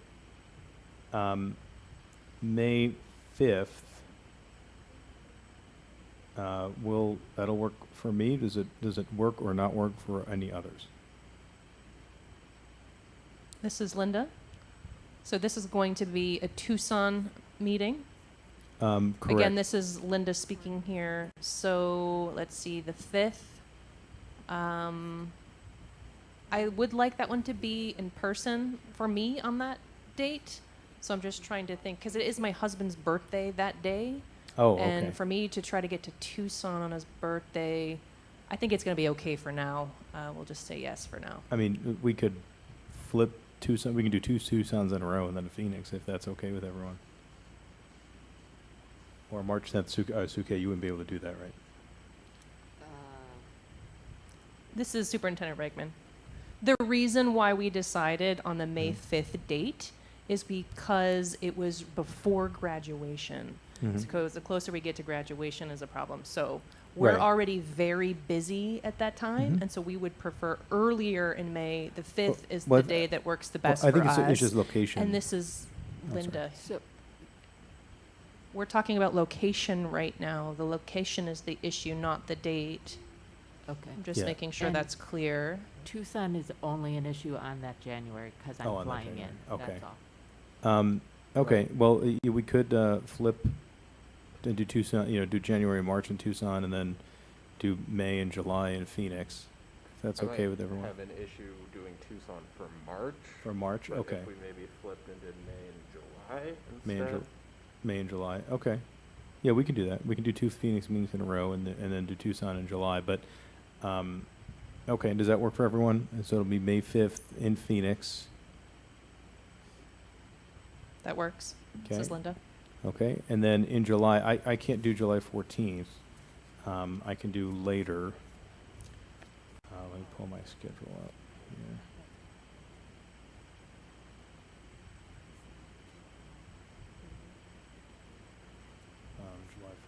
July 14th. Perhaps the 28th of July. I know it's a bit of a gap, but Superintendent Reichman? This is Superintendent Reichman. So again, in July 3rd and 4th, or sorry, the 3rd and 4th week of July, we have our new staff welcoming.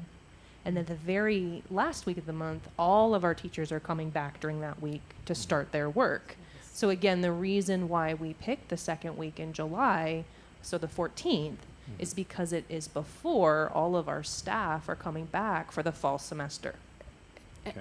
And this is UK. I would just want to make sure that whatever dates we do propose, that we are cognizant of the ACDHH commission meeting, because Commissioner Jantz is the rep from ACDHH, Oh, and yeah. then Superintendent Reichman is the ASDB board rep to the commission. So I want to make sure we don't have those meeting conflicts. Right. No, that's a good point.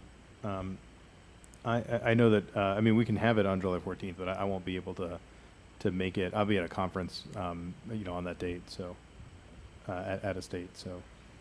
Is the 7th out of the question? This is Superintendent Reichman. How does that work for everybody else? This is Linda. It is not good for me. No, sorry.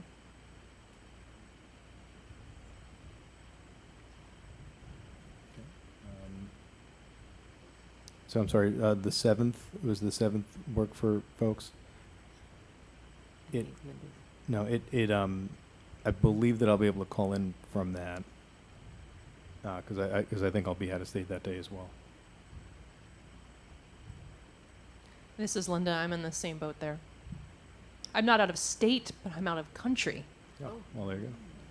So it's going to be my first trip ever since COVID started. So first time in 2 years. Oh, excellent. But we can do the 7th. I mean, I'm happy to call in. I mean, maybe we can do even have some video component. I know for me, I just try to make everything in person. So we're gonna go with the 7th. Is that okay with everyone? This is Linda. I won't be able to call in. I'll be in Europe. So just know I won't be you're here. there. Okay. Thank you.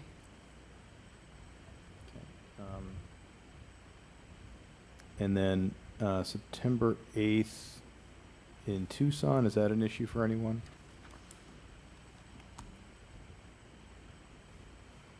No, and then we come back to November 10th, back in Phoenix. So. This is Linda here. I do have a question for President Nigro. Mhm. We do need to vote for the officers. Mhm. Our annual election is happening. When is that supposed to happen? That'll be this meeting. Yeah. I apologize. Oh, Okay, yeah. thank you. Yeah.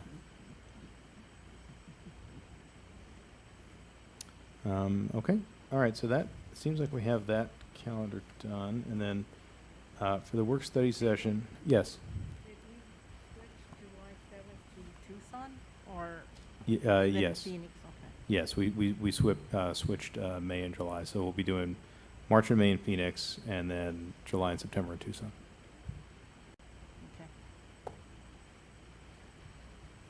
Now, the work study sessions we have, there are two that are proposed. I mean, there's one that's going to happen later this month. There are two that are proposed, one for budget for personnel and operations, February 10th, and then the other, ASDB itinerant services statewide, April 14th. Superintendent Reichman discussed that a little bit earlier in the meeting. Does anyone have an issue with those dates? Those are typically held in Phoenix on the PDSD campus in a classroom.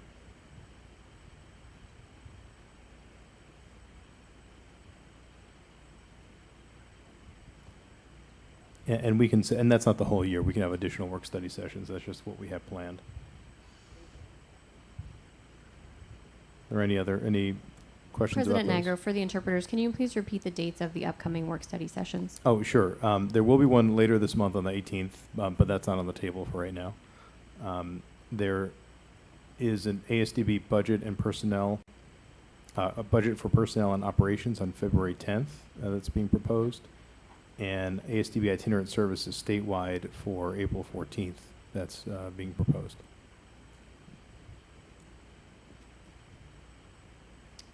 This is Linda. Thank you. All right, if there are no objections to that, then, or any other discussion, then we should entertain a motion to approve that calendar. I move to approve the calendar with the changes. Okay. Thank you. I second. All in favor? Aye. Aye. Aye. Aye. Any opposed? Aye. No? Okay. Great, that motion passes, and we have our calendar that is set. 7.08, discussion and action item, election of 2022 board officers pursuant to policy shall be held the last meeting of the calendar year. Every year we elect the officers. There's a secretary and a president. Typically we discuss president first. So are there any openings for nominations or discussions on that? Is this okay? Go ahead. Go ahead, Lynn. Okay, thank you. This is Lynn. I would like to nominate David to continue his great job as president. This is okay. I would second that. Thank you. Thank you both. I'd accept that nomination. Are there any other nominations or discussion? This is Lynn again. I nominate Sue Kay to continue her fabulous job. This is Linda. I second. Okay. And this is okay. I will accept that nomination. Thank you. Any other nominations for either position?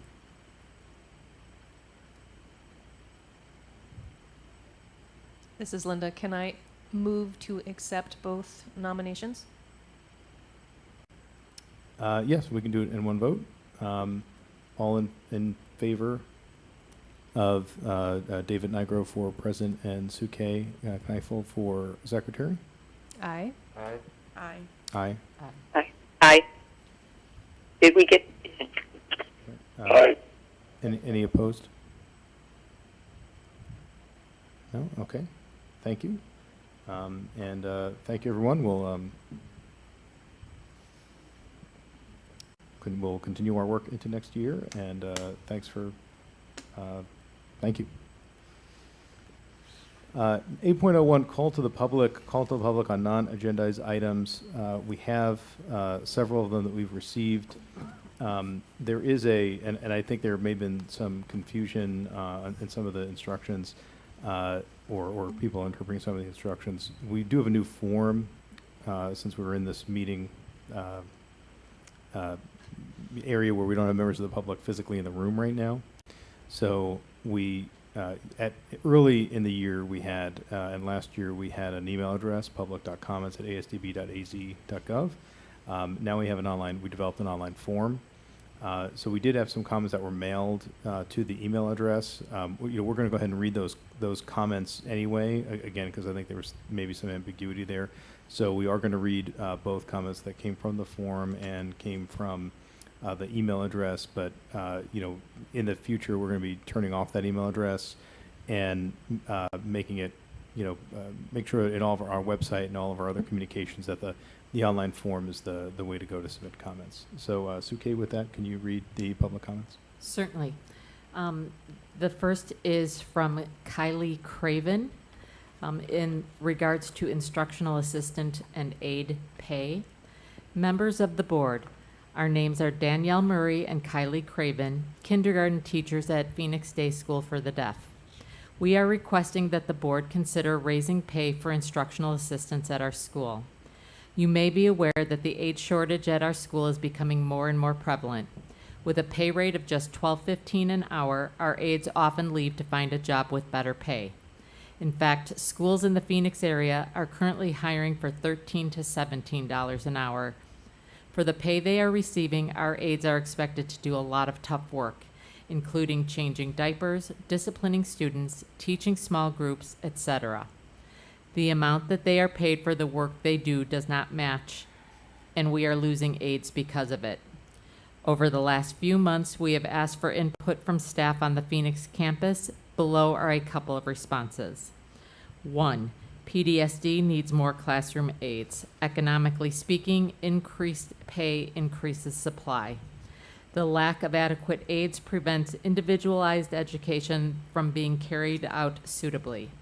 Accommodations designed by professional service providers are neglected when there are not enough hands to provide the accommodation, many of which are hands-on, including wheelchair transfers, one-on-one assist for academic and personal care activities, sensory breaks, etc. Students are at risk in high-needs classrooms when basic needs are not properly being cared for, especially where there are behavioral concerns. The students who are most affected are those with the highest needs. This is discrimination. Additionally, the fact that PDSD, who generally hires those who are deaf or hard of hearing, offers less pay than the surrounding job market is exploitation. And then second comment is, I have a BA in deaf studies and am currently taking deafblind courses provided by my school to help further my education and be the best intervener I can be. Apart from all the work we do as interveners and aides, the pay is simply not livable. We are all starting to feel undervalued, overworked, and underpaid. I absolutely love my job and the people who I work with and have no desire to quit, but many employees have quit this school year because of the non-competitive pay. This has left us working harder to support each other and our students. Many of us are struggling to support ourselves off the minimum wage. On top of not making much money per paycheck, we are also required by the state to give 12% of each paycheck to the retirement plan. 12% means about $1.50 from each hour we work and about $120 from each paycheck. Many of the employees here work for 10 months and are recommended to have dispersed pay to be able to support themselves during the summer. With all of these things considered, hourly employees are making much less than minimum wage and we cannot support ourselves. Please consider, they said to view more comments and they provided a Google Docs link. Please consider raising aid pay to show that we value our students and staff. Thank you. Next is from Julie Christensen. The subject is just thank you. To whom it may concern. Our son Levi is an energetic, happy 3-year-old boy. He is bright and engaging and says as much with his eyebrows and head tilts as he does with his words. He loves anything he can throw or that has wheels.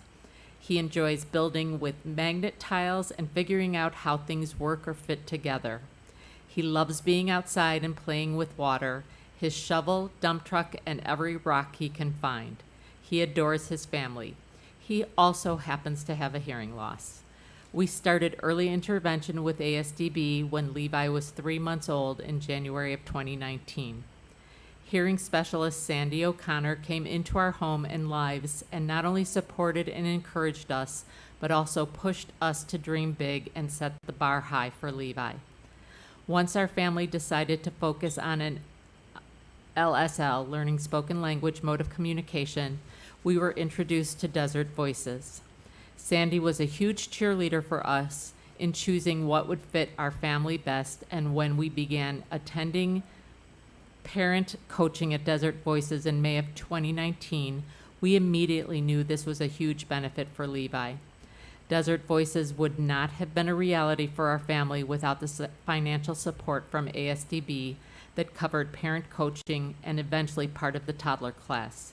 With all the medical bills surrounding his birth, testing, new hearing aids, and so many ear molds, this would realistically not have been possible for our family without ASDB. We thank God for his provision in our lives. Though the continued support of your amazing staff and both our hearing specialists, Sandy O'Connor and Samantha Gotcher, and the addition of our time at Desert Voices with SLP Tracy LeBlanc and his toddler teacher, Kendall Collins, Levi has thrived. While he still technically has language delays, he talks so much, and we are thrilled with his progress. We know his time with each service provider has helped build a foundation that will help him continue to succeed in the future, and we'll have to keep raising that bar for him. Thank you, ASDB, for being willing to invest financially in our son. Your employees Sandy O'Connor and Samantha Gotcher were a huge blessing to us as well. The switch to all virtual sessions was not an easy transition, but everyone stepped up and made the best of it. Sam was amazing coming into a new job and showed so much patience with us as we adjusted to an 18-month-old trying to focus on a screen. We appreciatively acknowledge the gift you gave us for 2 years at Desert Voices with parent coaching and these last few months of toddler class. These investments, emotional, educational, financial, will have long-term benefits for years to come in our family, and especially in Levi's life. A simple thank you could never fully convey our gratitude. Sincerely, Brandon and Julie Christensen.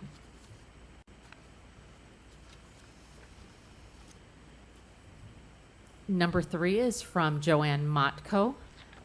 The subject is liquidated damages waiver for retirement.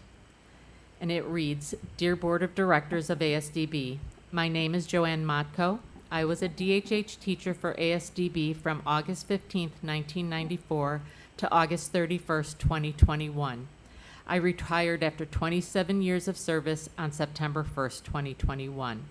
I am respectfully submitting a request of the removal of the $3,000 liquidated damages charge issued upon my retirement for the following reasons. 1, notice was given prior to the end of the 2020-2021 school year.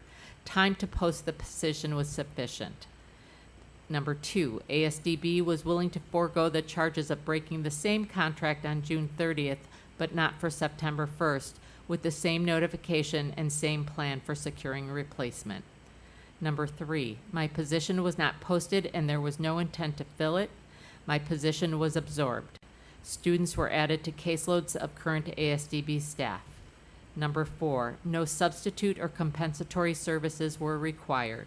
Number 5, by working the first 5 weeks of school, I aided ASDB and Region 1 staff in setup and transition of services for every one of my students. I provided in-services to their classroom teachers, delivered and set up audio equipment in 3 districts, connected new staff to district staff, and worked with the lead interpreter to provide equipment and tech support for virtual interpreting services while waiting for our newly hired interpreter to start in-person services. I provided direct services to students for the first 4 weeks, allowing their new teachers time to perform the above duties with their initial caseload before assuming mine into their current caseloads. Number 6, the past 2 years, ASDB has placed an emphasis on awareness of mental health needs. I made a mental health decision to retire early and lose 2/3 of my over 18 weeks of sick time, almost $20,000, rather than take FMLA to fulfill my contract. I felt that my choice was best for me, my students, and their families, ASDB staff, and ASDB as an agency, rather than prolonging my employment and confusing my student transition with intermittent returns. Number 7, I worked for ASDB for 27 years, serving districts all over northern Arizona. I have an exemplary record with highly qualified status each year based on yearly evaluations.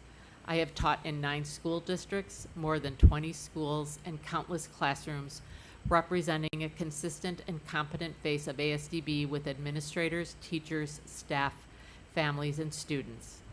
Number 8, my first 23 years of working for ASDB, we didn't have contracts. We had work agreements, which I filled without question. When it was decided contracts would be used, the question was posed, what about retirement? It was answered with, this isn't about retirement, that is a planned event. This is for people who decide to leave without notice, leaving our agency in a tough position for providing services. I assisted in every way possible to make this transition smooth and efficient and provide ample notice. Thank you for your consideration. Respectfully, Joanne Motko.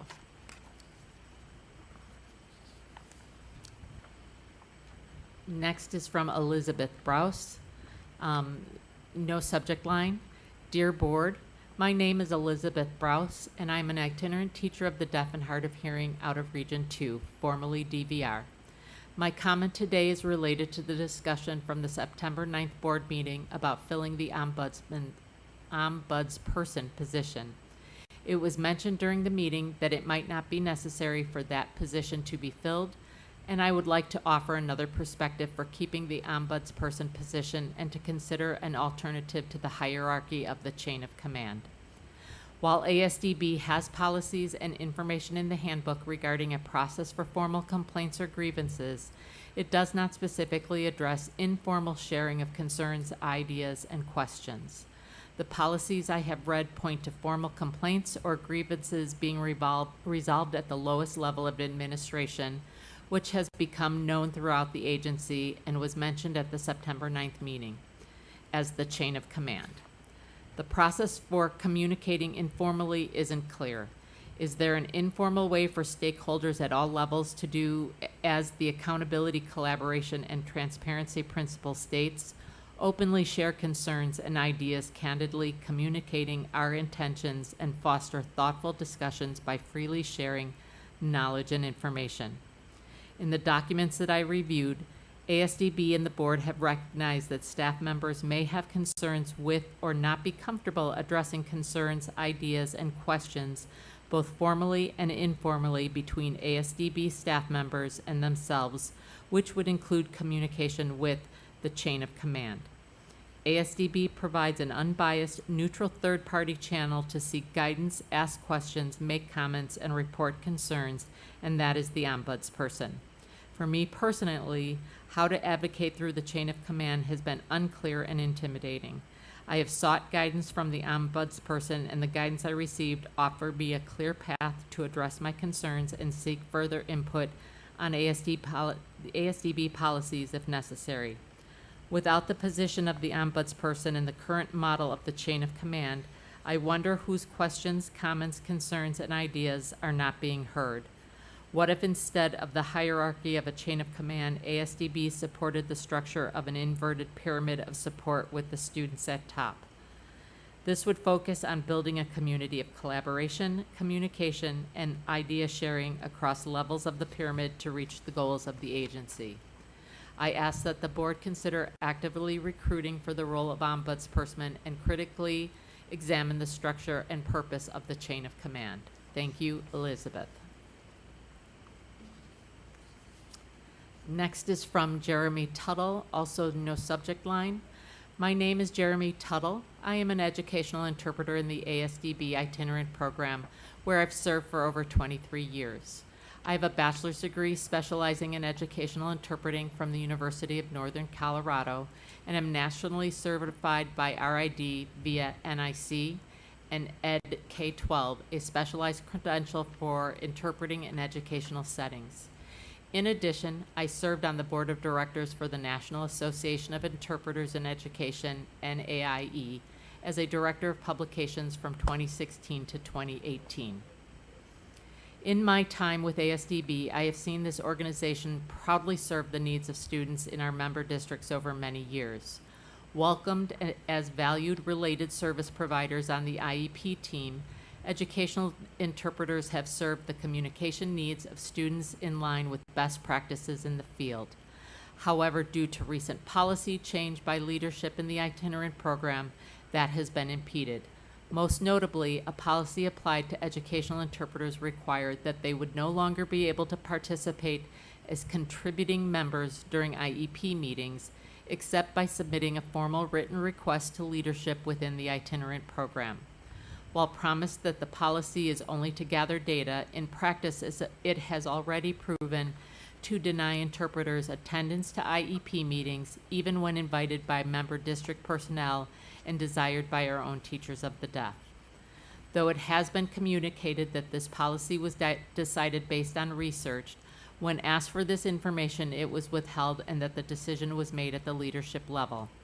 When investigating best practices in educational interpreting, however, recommendations run quite contrary. at classroominterpreting.org, hosted by Boys Town, that oversees the EIPA exams used to credential educational interpreters. Recommendations include that the educational interpreter should participate as a team member in all IEP meetings.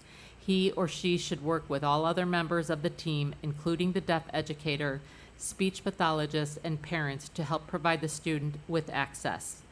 Communicating with other members of the educational team is essential in order to provide adequate services to the deaf or hard of hearing student. The NAIE, as the National Association representing educational interpreters, also states that specific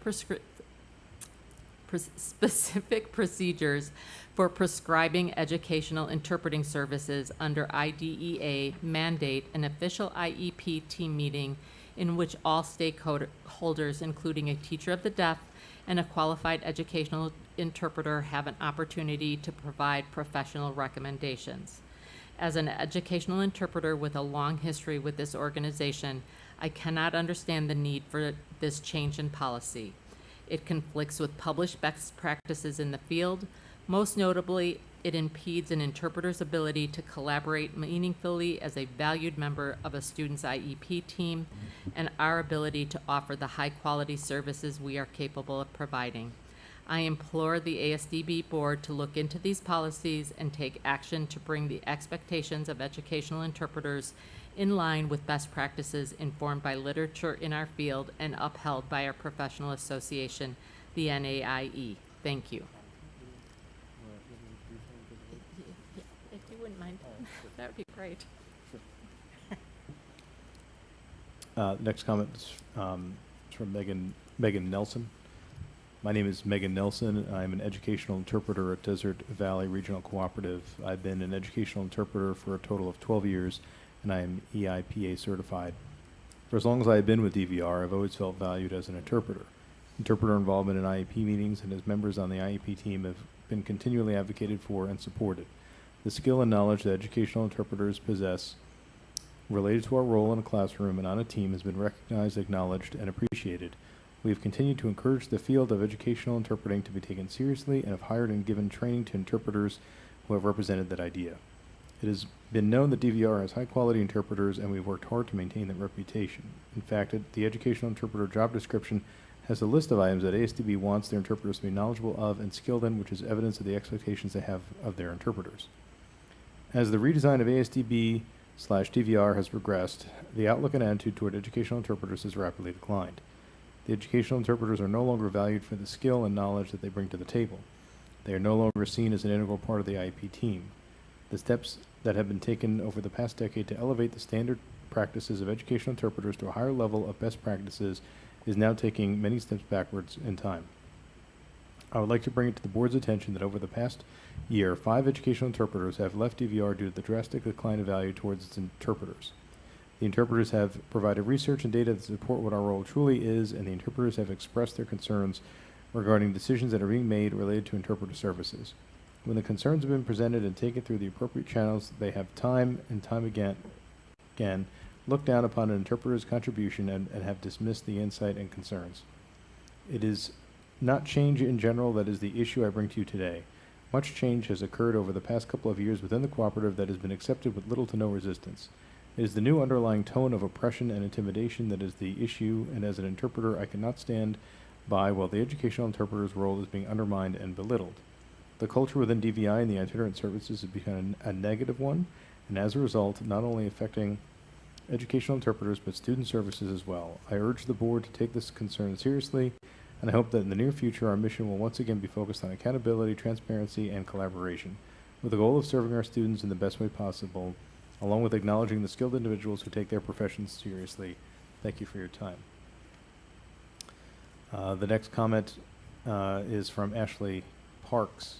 My name is Ashley Parks. I've worked as an educational interpreter in ASDB's itinerant program since August 2010. President Nigro, can you slow down just a little bit for me? Oh, sure. No problem. Sorry. I hold a bachelor's degree in special education and am EIPA and BEI certified. And I've recently found myself a witness to the systematic devaluation of the educational interpreter role within our organization. though there are many situations that have implicitly communicated this. I would like to make you aware of a couple specific and explicit situations that have led me to see this as an overarching organizational issue. This year, it has been decided that our interpreters have no use or role at an IEP meeting. We have been told that if we are invited and want to attend a meeting, we can petition for permission to attend, though the only interpreters I know of who have gone through the process have been denied. We are being told to communicate our unavailability with the case managers we work with, and finding that the districts we are sent to work in are more respectful of our role and see more value in our expertise in the field than the itinerant program of ASDB. Another rollout this year was an interpreter-specific handbook that prohibited the interpreting of any tutoring services and graduation ceremonies, regardless of if they fit within the confines of our 40-hour work week. There was nothing but alarm and concern expressed when this change was introduced, and that was met with platitudes and vague blame tossed towards the powers that be. You have a team of interpreters passionate about providing equitable access to deaf students in hearing environments being stifled and prevented from doing just that by your own policies.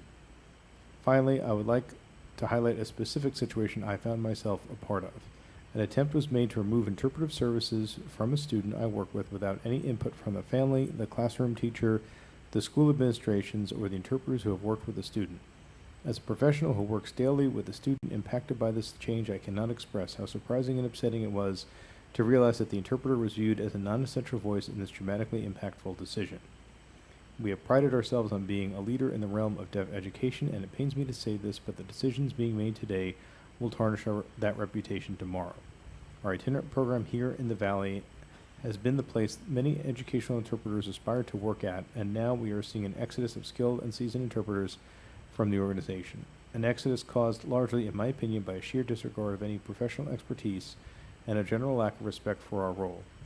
It is my hope that having brought some of these concerns to your attention, you will feel the need to address this before it becomes more pervasive. Thank you. Jill Williams. My name is Jill Williams, and I have worked for ASDB since 2007 as an educational interpreter, but more specifically with DVR itinerant services since 2012. I am NIC and EIPA certified and also hold state licensure. On September 15th, 2021, I had to leave work on an unplanned FMLA situation. Thus far, I have been out for approximately 6 weeks. It has been brought to my attention that there have been several days that the student I work with has gone without an interpreter. When the topic has been brought to the attention of upper management, we are told IEPs allow for the student to go without an interpreter, and that it is really the school district's responsibility to find coverage. This is the complete opposite of the stance DVR has taken during my time here. Up until now, DVR has made the student services a top priority, making sure students have every resource available to them and the accommodations are consistently met. Also, it took about 5 weeks of inconsistent coverage for the remote interpreting to finally be set up for a virtual interpreter to be present when an in-person interpreter could not be. The underlying tone at DVR now is one that puts interpreters and the need for interpreters on a very low level of the totem pole. Because of this, student services are being subject to decisions made by those who don't know the impact of an interpreter has for the student or the gravity of the effect it has when a student has to go without. The lack of collaboration when these decisions are being discussed and made is very unfortunate. Thank you for taking the time to read this. The next one is from Julie Sixta, Sign Language Interpreter, EIPA, NIC. Working for ASDB Region 2 for 9 years now, I have seen many changes. Most have been positive and some changes were a challenge. Like any change, it does take patience and adjustment. However, the recent changes involving the redesign of ASDB has thrown up some concerns. ASDB has prided themselves in serving the deaf and blind community. It has always been revered that working for the DVR, Desert Valley Regional, was a respectful and prideful position to obtain and strive for. The interpreting position has been through many changes as well. We have worked diligently to receive respect and understanding in the work we put forth, including working towards national certification, maintaining continued education within DVR and outside of DVR, and becoming members of organizations who support our professional field. One of the main goals and a top priority as an interpreter is providing the best access for our deaf and hard of hearing students. One aspect of the position has been participating in the student's IEP, Individual Education Plan. We have been a team member of the IEP along with the classroom teacher, teacher of the deaf, and the other school staff members deemed needed. These goals have been hindered of late by the lack of respect towards our position by stating that we are only hourly and that a more qualified team member such as the teacher of the deaf should be representative for the student. A recent plan has been established for the interpreters to request attendance through our lead and the director when an invite has been requested for our attendance. In the past, this has not been an issue to attend, as our lead would find coverage for us to be participants as team member and not as interpreter. Recently, it feels that time and money play a hierarchy in determining whether our attendance is needed and not the need of the student and what our input can provide for the future of our students. Leadership, service, and collaboration is part of the mission statement for ASDB, and seeing some leaders disregard any information they were provided in regards to the importance of an interpreter as a participating team member in an IAP has put a lack of confidence and trust into the leadership of DVR. Collaboration feels to be looked over and decisions made based on one incident. I feel a collaborative team would have communicated with the interpreters in regards to the decisions of our role and changing the possible service we provide. This has not been the case in the past year. Transparency and collaboration seem to be one-sided towards administration and leaving out the skills and knowledge of team members who have built this organization in living up to ASDB's mission statement. The next is from Brittany Bromley, also no subject line. Hello, my name is Brittany Bromley. I am an educational interpreter for this organization's itinerant program and have worked for ASDB for 5 years. I am writing to the board to express my concerns with the shift in culture of the itinerant programs. Throughout my time and over the past year, I have noticed some organizational deficits I feel need to be brought to light. During this school year, there was an attempt to limit interpreting services from a deaf student I work with on a regular basis. I was first to be informed of this change via a Google Meet meeting scheduled during the school day. Prior to this meeting, I had reached out to gain some basic knowledge on what would be discussed to ensure I was prepared. I was ignored. This method of communication is becoming the norm and establishes expectations to participate in meetings veiled in mystery where transparency is not valued. The significant deviation in services was presented to me as a definite decision that was made without any input or discussion from the classroom teacher, parents, school staff, or other support staff that work directly with the student. Realizing the immensely negative impact this would have on the student's education and ability to access their environment, I expressed my concerns. When I questioned this decision due to its perceived lack of being student-focused, I was met with little regard toward the student and more focus on questions toward my professionalism. I fear that I am witnessing in real time the deterioration of relationships with the districts we serve.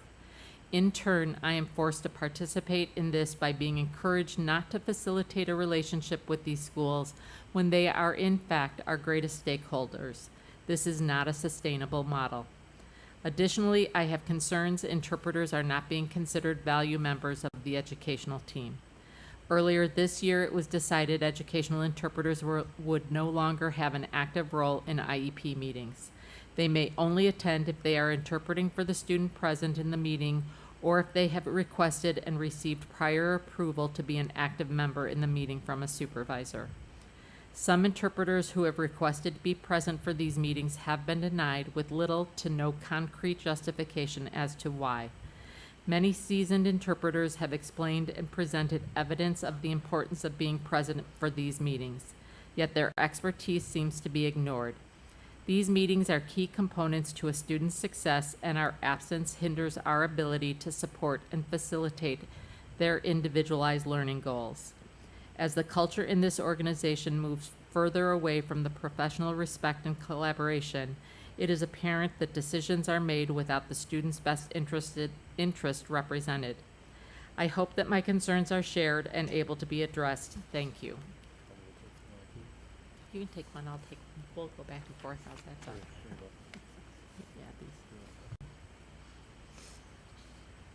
Yeah, these. It's from Heather Pavlovic. Hello, my name is Heather Pavlovic. This is my 15th year working as an educational interpreter for ASDB DVR itinerant services. I have an EIPA 4.0 and a BA in ASL English interpretation. It has been an honor and a joy to work as an interpreter for ASDB, and I have felt valued and respected as an interpreter. I believe fully in the work we do, providing quality access to communication and education for deaf and hard of hearing students.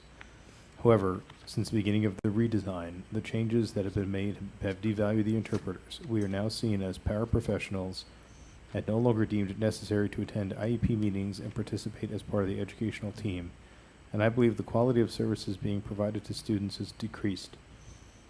One major concern regarding student services is the lack of substitute interpreters. We currently have not had a substitute interpreter for the last several months, and yet we've had several interpreters leave DVR, thus needing a sub-interpreter, as well as one interpreter on FMLA for an extended period. This has resulted in deaf, hard of hearing students required to have an interpreter by the IEP consistently without an interpreter. That alone is cause for a major concern. To add to that, there is no coverage for interpreters who leave to take sick time or days off to care for a sick family. This leaves the interpreter knowing that their absence will mean a full day without access to education for the student, a waste of a school day. Many interpreters will choose to instead show up for their work at the expense of their health rather than the educational loss for their student. This should not be a decision that needs to be made, especially in this time of COVID. I have been constantly perplexed by the changes being implemented by leadership and the reasoning behind these decisions. As we interpreters have asked for clarification and information on the decisions made, there has not been transparency nor patience. Instead, a refrain that many interpreters have heard from leadership is, maybe ASDB is no longer the right fit for you. As a result, we have lost quite a few highly qualified and experienced interpreters. My hope is that ASDB can hear these concerns with humbleness, knowing that it is coming from deep concern for the future of the agency and the education of the students we serve. Thank you for your time. Next is from Lauren Dunn. Hello, my name is Lauren Dunn. I am an educational interpreter in the itinerant program. I have been with ASDB for 12 years now and hold an EIPA score of 4.1 and an MBA. I am writing to the board because I'm concerned about the culture of the itinerant program. Recently, the culture has become a culture of intimidation by leadership. The interpreters have voiced concerns about new policies and changes through the proper channels. They have provided research and academic evidence to support their claims. After said research and evidence was provided, a decision was made that contradicted the evidence, and the interpreters were told the decision was based on research that management refused to provide. I have also witnessed our lead interpreter being belittled in front of his staff by our director during a meeting. During this meeting, our lead was supporting his staff with a new policy that we did not agree with. The director did not listen to the interpreter's concerns in the meeting or the lead's. She was solely focused on degrading our lead to a point where he physically curled into himself and emotionally shut down. If he is being humiliated and mistreated like this in front of his staff, then what is happening when no one else is present? Our lead is supposed to be our advocate and voice, and due to his intimidation, the interpreters do not feel confident that we will be supported or heard. On a personal level, I have also experienced our lead's voice not being heard. I am placed at a school that we have historically placed 2 interpreters at due to the length of the day, the complexity of the IB curriculum, and the teaching style that lends itself to lecturing the full class period. Our lead approved a team for this school year, but was denied by leadership. He then provided evidence to why a team is needed and was still denied. After our leadership came and observed, the decision was made not to provide a team with an explanation that educational interpreters do not team. However, this school did have a team as recently as last year. The solution presented by management was to replace the interpreter and move them to a less demanding school. This, to me, was an insult to my person since I am a seasoned, highly qualified interpreter. When I responded that the problem does not lie with the interpreter but with the schedule itself, I was told that they will look into removing the interpreter since the student only gets 30 minutes with the teacher of the deaf per month. To my knowledge, there is no rule or correlation between a student's need for access to communication and the student's need of a teacher of the deaf. This comment made by our management was intended to intimidate the interpreter for standing up for themselves and the student's needs. As an employee, this new culture of intimidation is concerning. And then this is from Erin Kennard. Again, no subject line. Hello, my name is Erin Kennard, and for the past 5 years I have worked as an educational interpreter for ASDB's itinerant services. When I started working with DVR, it was an agency that worked to align itself with the best practices as recognized by the larger professional community of educational interpreters. However, recent changes in leadership and the direction of the agency has moved away from best practices. A new model is being implemented that is more of an assembly line model that marginalizes educational interpreters and treats the students we serve as numbers to be quantified. Previously, it was standard for educational interpreters to attend student IEP meetings for the students they provide services to. The critical role of the interpreter in these meetings is well documented in professional literature, both from the National Association of Interpreters in Education and the Boys Town National Research Hospital. The information that interpreters gain from these meetings and apply to their work is crucial for providing the best services to students. Likewise, the insight interpreters share with the rest of the education team cannot be replaced by other service providers. The newest policies push the interpreters out of these meetings. Lip service is given to an approval process for interpreter attendance. However, none of the interpreters who have gone through this process have been approved. The de facto result is the interpreters are barred from attending. When the interpreting staff raised concerns about this and other policies, they were met with either silence, vague reasonings, or buzzwords that explained little. When pressed for details, staff members are shouted down. The change in culture has led to an environment where most interpreters either feel their voice will not be heard and so choose to remain silent, or don't feel confident enough to speak up. Sadly, many interpreters have chosen to leave ASDB, which has led to students being without services. This situation has been treated as ultimately the responsibility of our member districts, and little effort seems to be made to act in good faith to find coverage. These policies are emblematic of the new shift away from focusing on providing the best possible services to the students we serve, devaluing the expertise and experience of qualified longtime staff members, deviating away from best practices, and creating a culture that does not value transparency nor collaboration. Thank you. Yeah, there's one final one.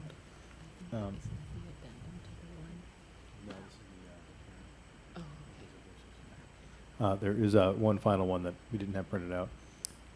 As a parent of kids with hearing impairment, I would like to offer a testimony to support ASDB and Desert Voice Partnership.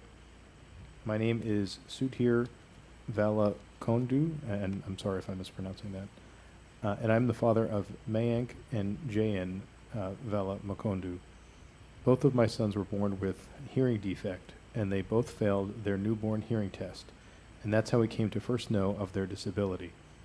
Many parents who discover that their child is deaf/HH have typical hearing themselves and have questions about how to best meet their child's unique needs.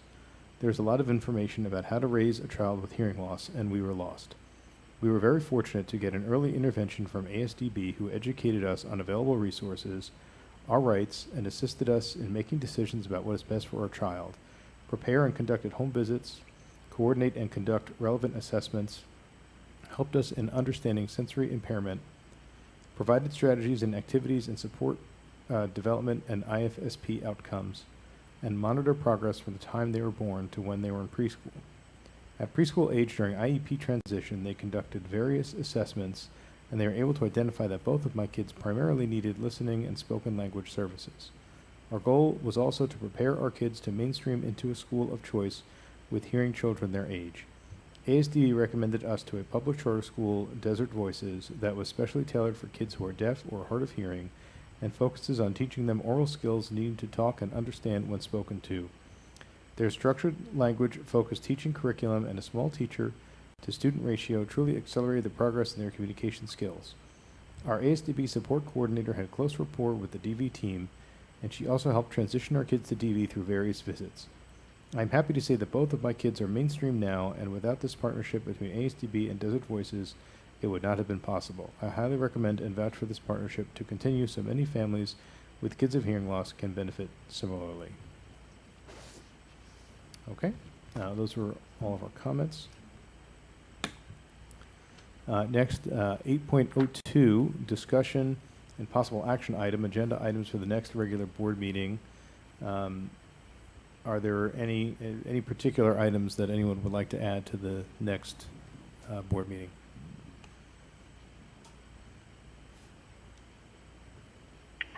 President Nigro, this is Dean Howard. Hello, Dean. Good afternoon or good evening.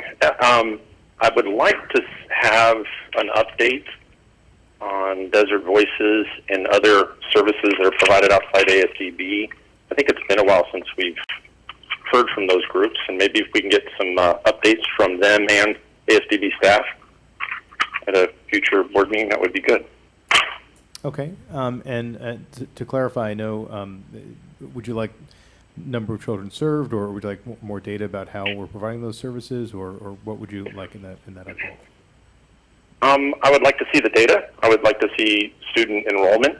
I would like to see any additional numbers relative to progress. Mm-hmm.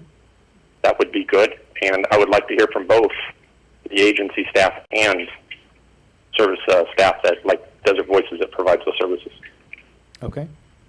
Superintendent Reichman, could you arrange for that so we get some of that data, the staff that interacts with that, and then folks from FBC and from Desert Voices? Yes. Okay. And I know Ms. Cooper reported that the FBC contract was signed just recently. The Desert Voices contract is still in effect. Is that's correct? Correct. Correct. And that was when they entered that contract last year. That was for a 5-year term. Is that right? Yes. Yes. Okay. So, okay. Great. And are there other items that people would like to hear for next meeting? David, this is Mike. Mike, go ahead. This is not necessarily for discussion. Sorry for all the feedback there. But I'm wondering, on the work study that's coming up in 2 weeks, is there a theme of that work study similar to the ones that are coming up in the new year? There is. Okay. I believe that was language acquisition. Superintendent Reichman, is that the work study session on November 18th is primarily language acquisition and a few other issues, correct? Yes, this is Superintendent Reichman, and we are focusing on the early learning program overall, okay. Both for our deaf and our blind students, and that will include an emphasis in early language acquisition, obviously being an important part of our early learning program. Right, and there'd be some. I mean, we'll probably prior to Dean's point before, we'll probably get some information from DV and FBC at that point, correct? Yes, correct. Okay, great. Okay, good. That's what I was. Okay. Is there anything else, Mike? No, that's good. Okay, great. I know, for me, I know we're going to be talking about the itinerant services in the April, work study session. But we might want to also discuss it in January as well. That's good. Yeah, April might be a little too long to wait. This is Linda. And I would agree with that decision to have that conversation earlier.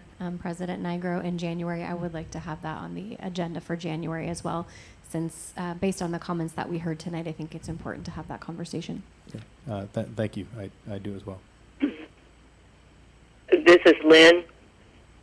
I agree with as well. We need to get this discussed as soon as possible. Okay.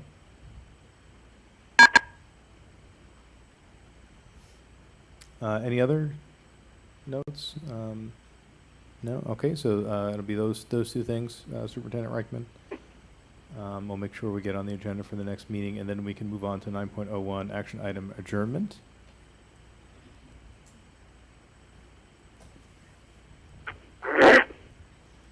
Usually this is when Lynn moves to adjourn. This is UK. I move that we adjourn. Ah, I'll second. This is Brittany. I'll second. okay. Second, Um, I second.